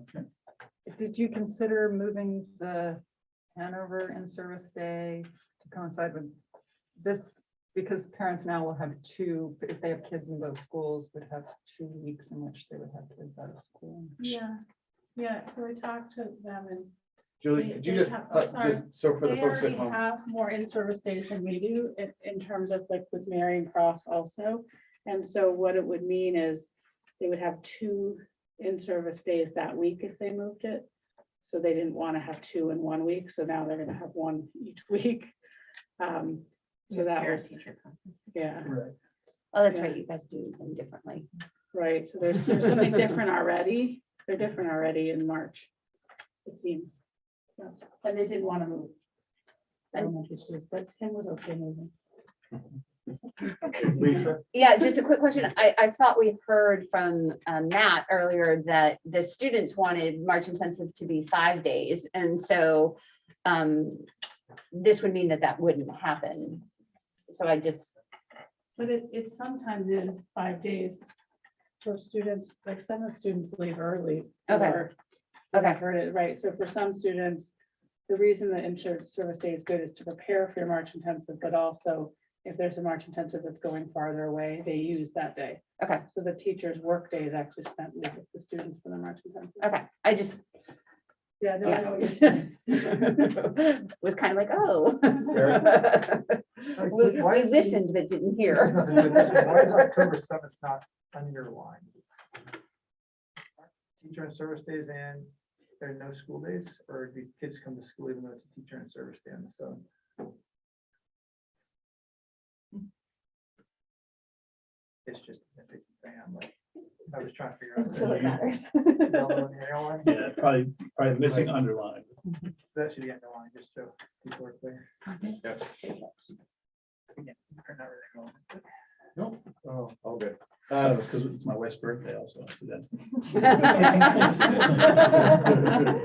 No teachers. So that's That's probably why there's no underline. Yeah. Annual holiday. All right, everybody add October 7th to your calendar so that we can send Tiff a birthday. Please.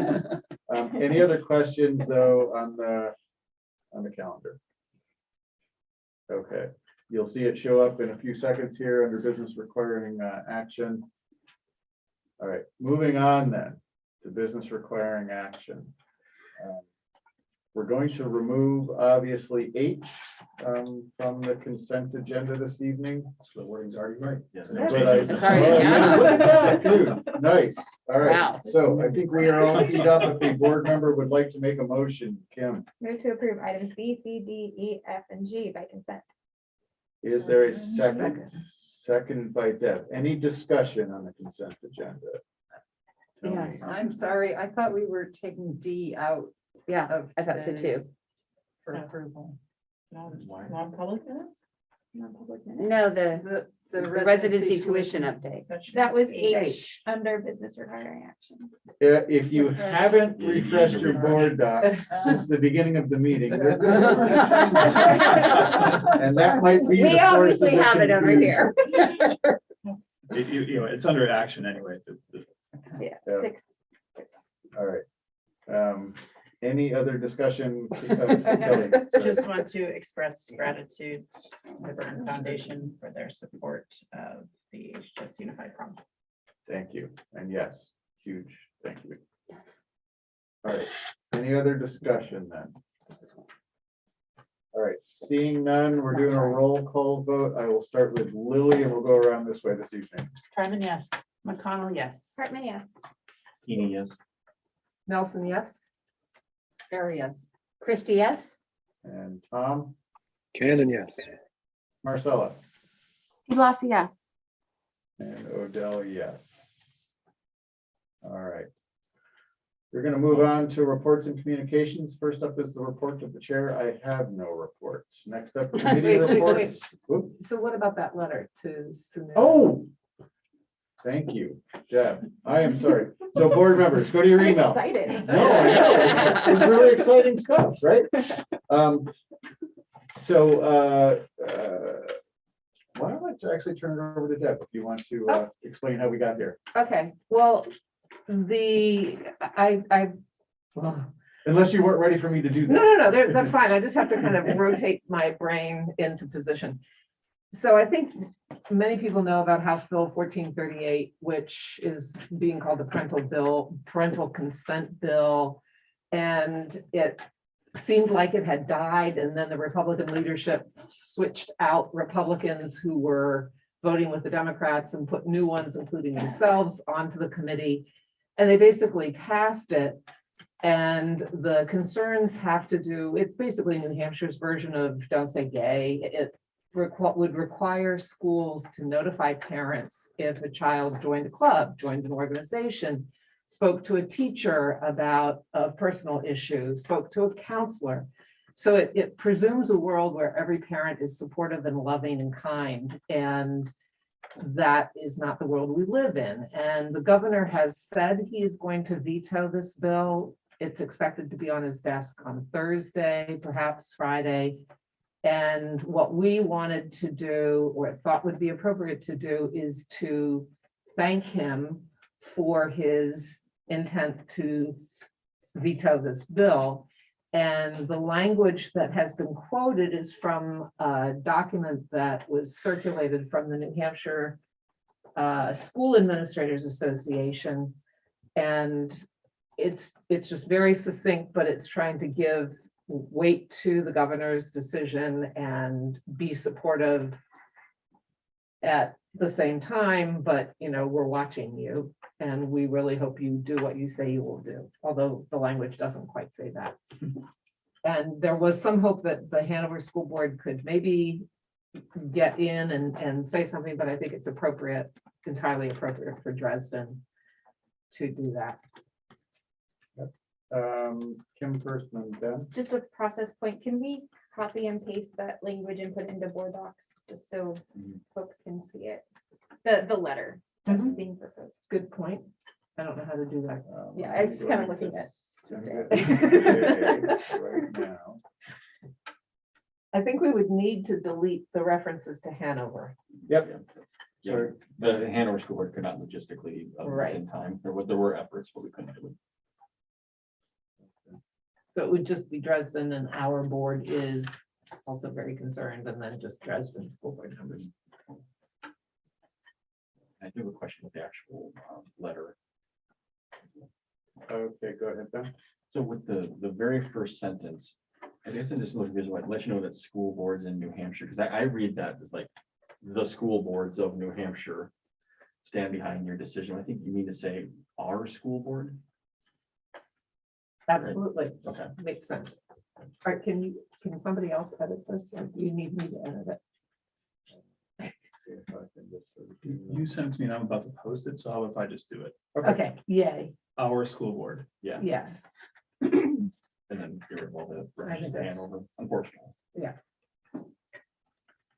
Yeah, the other thing that I might do, it doesn't sound like we're going down this path, but if we are about to wordsmith this letter, I think in general, what's a better approach is to just, if the board is happy with the general content of this and just needs it to be tweaked a little bit, to authorize either the chair or Deb to make those modifications.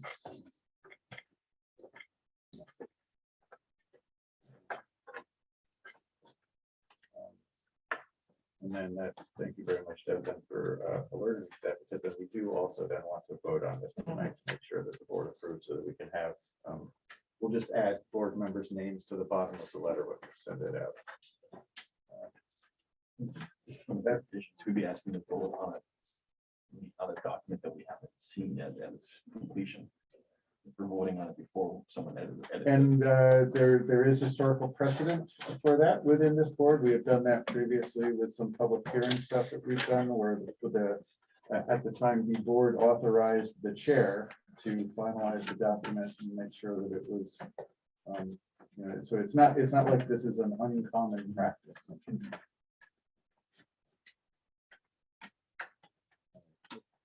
He knows it in the packet. Try and get it in there. Okay.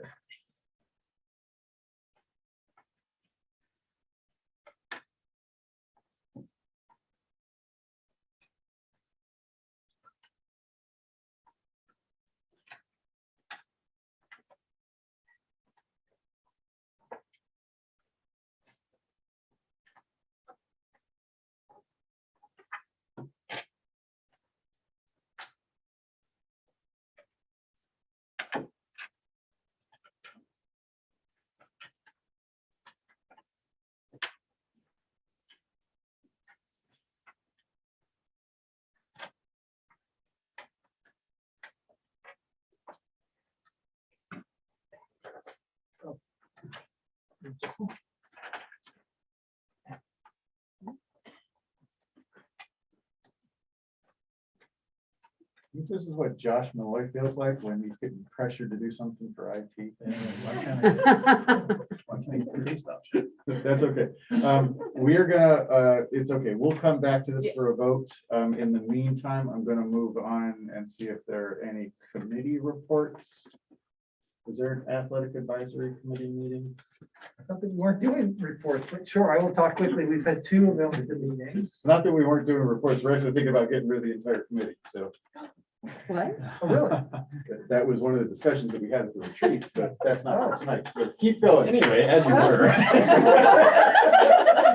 You're valuable. Wow, I missed that. The irony is I volunteered to be on it, and then I was told that I was the chair. So I guess if you want to get rid of it, that would save a lot of time. No, actually, to that point, we've had 2 meetings now, and actually Kim was at the last one. I think where we're at is coming up with, trying to focus on a few things. So the first meeting was really kind of talking about facilities, budgets. And sorry, I'm playing the third one, so I really wasn't prepared tonight, but what I came away with and what I think is where we want to take this is really relying on getting some direction from Megan, but really trying to focus on maybe, really just kind of 3 real bigger issues that we can help her with and then communicate those back to the board.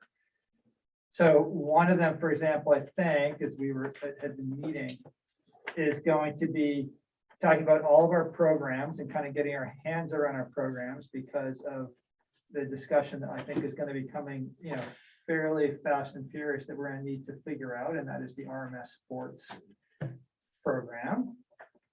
The second one is really facilities. And that's not so much looking at our existing facilities and what needs to be repaired and all that, because that's being done by the strategic plan.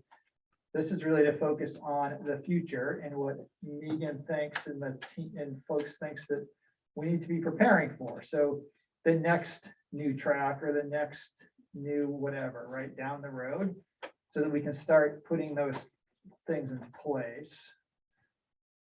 That would really be our second thing. And then the third one is around the budgets.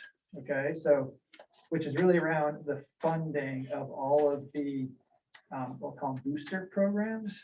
And that's not to get rid of them, but it's to talk about them and kind of figure out how they interact with the budget, maybe whether there should be some more policies around, which ones we have and, which program are they fair, how much, because it sounds like those were something that existed before Megan came, and they are a necessary part, and we can't just get rid of them, but they need some more thought. So those are really the 3 areas that I've kind of zeroed in on. Tim, you've been there too. I'm happy if you want to speak, but that's really, in full disclosure, I kind of sent Megan that note last week coming out of our second meeting. As far as areas where if we were to continue to exist, I think that would be areas that could probably be useful to focus on versus just kind of bouncing around. And then maybe getting to the end of the year and kind of everyone getting frustrated that, what were we really doing? So it's really, I went back and read the purpose of why it's there. And it's really to support the athletic director and also make sure that, what the athletic director is doing is being communicated to the school board so that we're not, so we can plan and, have some statistics. We did a little bit of work too, after the first one, collecting, at least starting to collect all of the data around all of our K through 12 programs. So rec and all of the, Lightning soccer and Hanover hockey, and just getting a sense of numbers, which I think is gonna give us a little bit of insight into what would be the implication if we did the RMS sports. Would it be all in? Would it be just a few sports? What's it going to impact our rec program or some of the other, I'll call them the private special, programs that exist. So anyways, that's, Yeah, and I think we sort of agreed, some of us who have been on that committee for a little while, that it fits into the wider or larger path of the strategic plan. Because otherwise you end up with 66 programs with Lord knows how many fundraising events, trying to come up with facilities all over town. There's really no time or place within the athletic department to have sort of a plan. So you're running from behind the entire time. And I think what we're trying to do is sort of be like, okay, just like with curriculum, just like with everything else, if we can try to centralize this and move it forward in a way that makes sense and have some, we know that there are some discussions out, if we talk, do we need this many teams or not? What's the purpose of the athletic, of all these teams?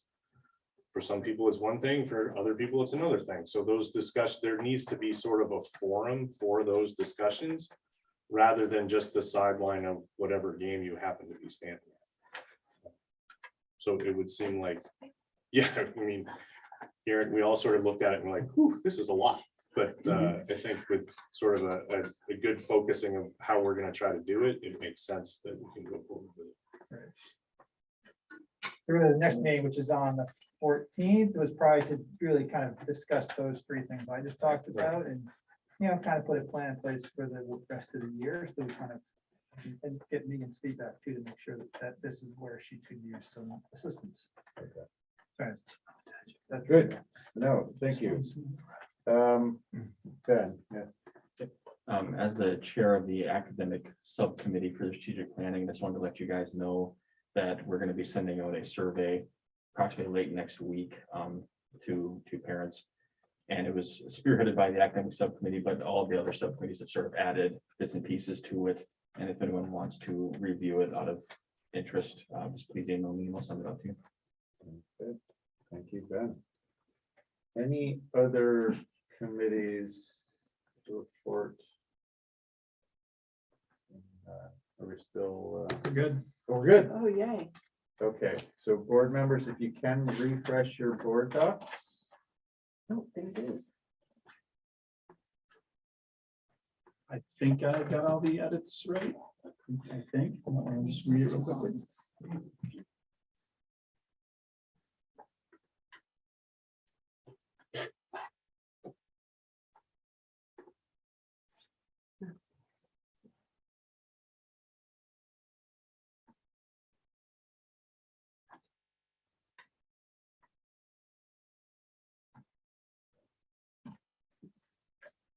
Thank Mrs. Ross for being an excellent typing teacher.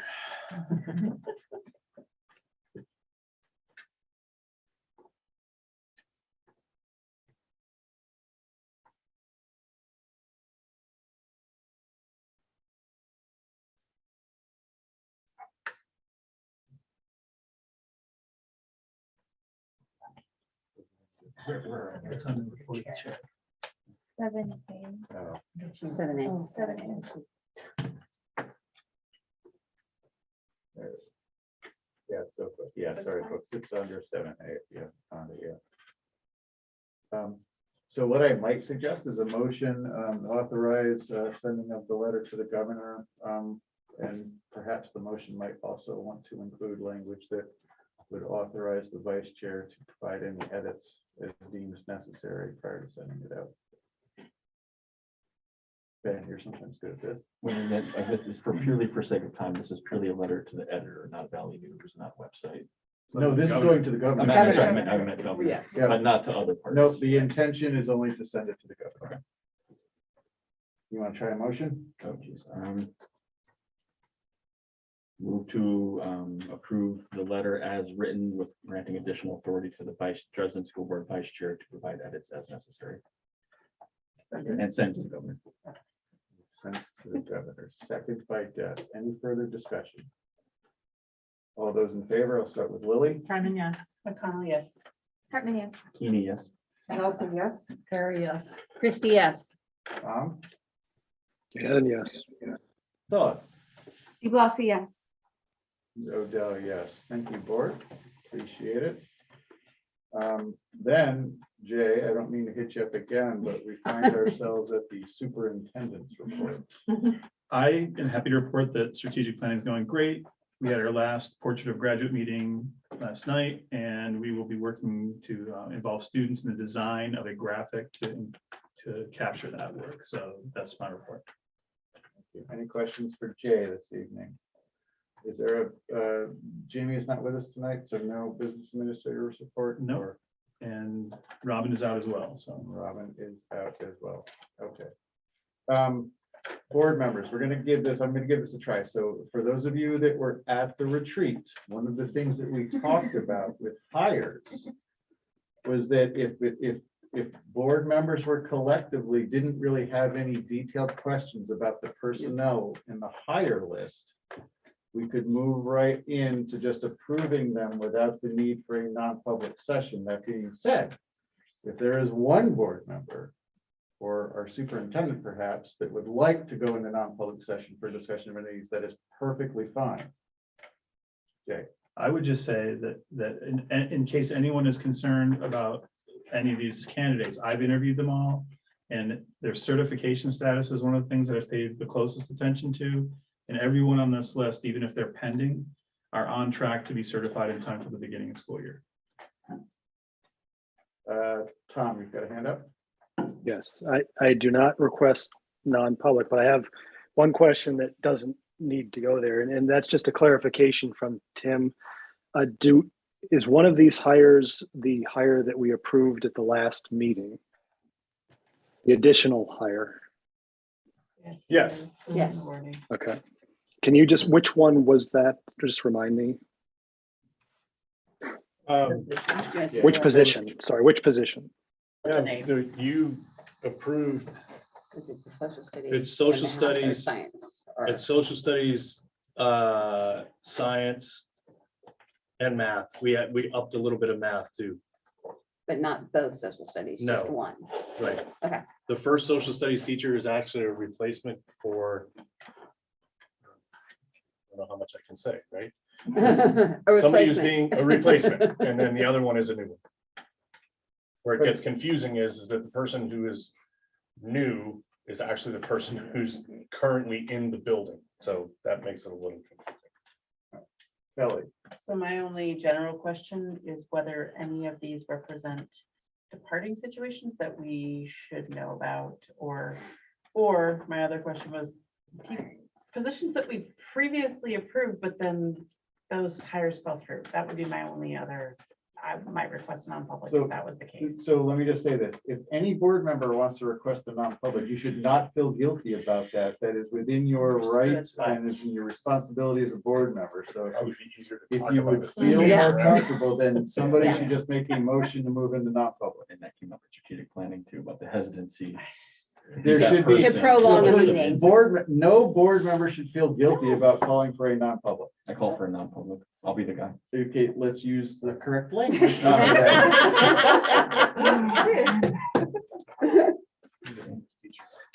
I'd like to move into the non-public session under RSA 91-A32C personnel. Is there a second? Second. By Kelly, roll call, once again, starting with Lily. Sherman, yes. McConnell, yes. Hartman, yes. Yes. Oh, Nelson, yes. Very yes. Christie, yes. And Tom, And yes. Stella, DeBlassi, yes. Neil, can I send you a link for Marcella and I to join?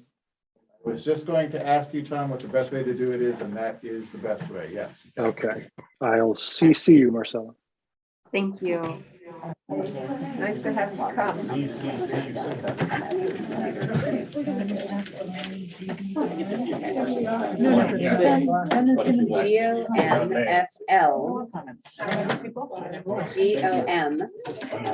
GOMFL, The rest of the meeting, Jay, or- 2020, and no. Are we? capital for anything. Ask Julie. Julie might know. Yep, that works. There's so many ways for stuff like that to go wrong. No, we're going to non-public. Sorry.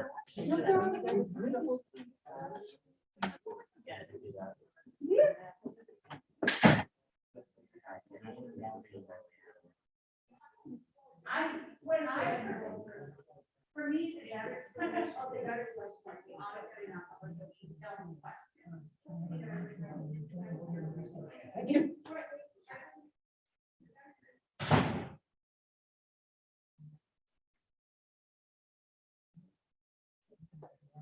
That's true.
Yes.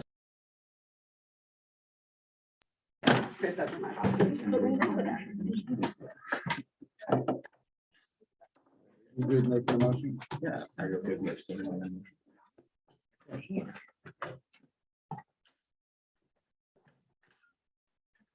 Okay, board, we are back in a public session. I will apologize to Marcella and Tom. I was unable to get the Zoom operational in the non-public, so they did not, unfortunately, have the benefit of being in that. And are they still, I can't get back into our current Zoom as well, too, if anybody knows if Tom. I'm here. Okay, you are. Tom, Hi, Tom. I would completely understand if you felt the need to abstain from the vote since you weren't able to be in non-public, but I will leave that up to you. So we are back in public session, and at this moment in time, I will look for a motion on our new hires. Ben, go ahead. A long motion. I move to approve the following new hires as presented. Ellen Fisher as a 0.40 FTE one-year social studies teacher. Elizabeth Susi as a 0.50 FTE one-year social studies teacher. Ilcia Casanova as a 1.0 foreign language teacher. Kimberly Higgins as a 0.40 FTE science teacher. Jane Soderquist as a 0.50 FTE English teacher and a 0.20 FTE writing teacher. Daniel Mannix as a 1.0 social studies teacher. Suzanne Lee Chiambra, apologies, I got that wrong, as a what was that? Chiambra, thank you. As a 0.60 digital learning specialist and 0.40 department coordinator. Hiring Melissa Mitchler as a 1.0 math teacher. Jennifer Frederick as a 1.0 science teacher, and Jane Officer as a 1.0 social studies teacher. Thank you. Is there a second? Second by Lisa. Any discussion?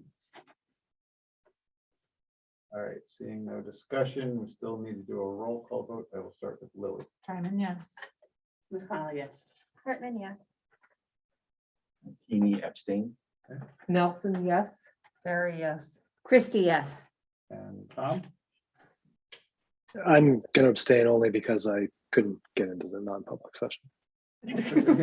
Completely understand. And was Marcella still with us, or did she? She had to sign off. Okay, and Odell, yes, then. So those hires are approved. Moving on, if any board members have any items for future agendas, please reach out and let Chair Rick Johnson know that. And at this moment, I'll look for a motion to adjourn. Jim, Move to adjourn at 9:30 p.m. seconded by Ben. All those in favor, let's start with Lily. Simon, yes. Ms. Connolly, yes. Hartman, yes. Keeney, yes. Nelson, yes. Barry, yes. Christie, yes. Tom? Canada, yes. Oh, yes, thank you, folks. You're free to go. Thanks, Sam. Thank you, Neil. Thank you. Thank you. Thank you.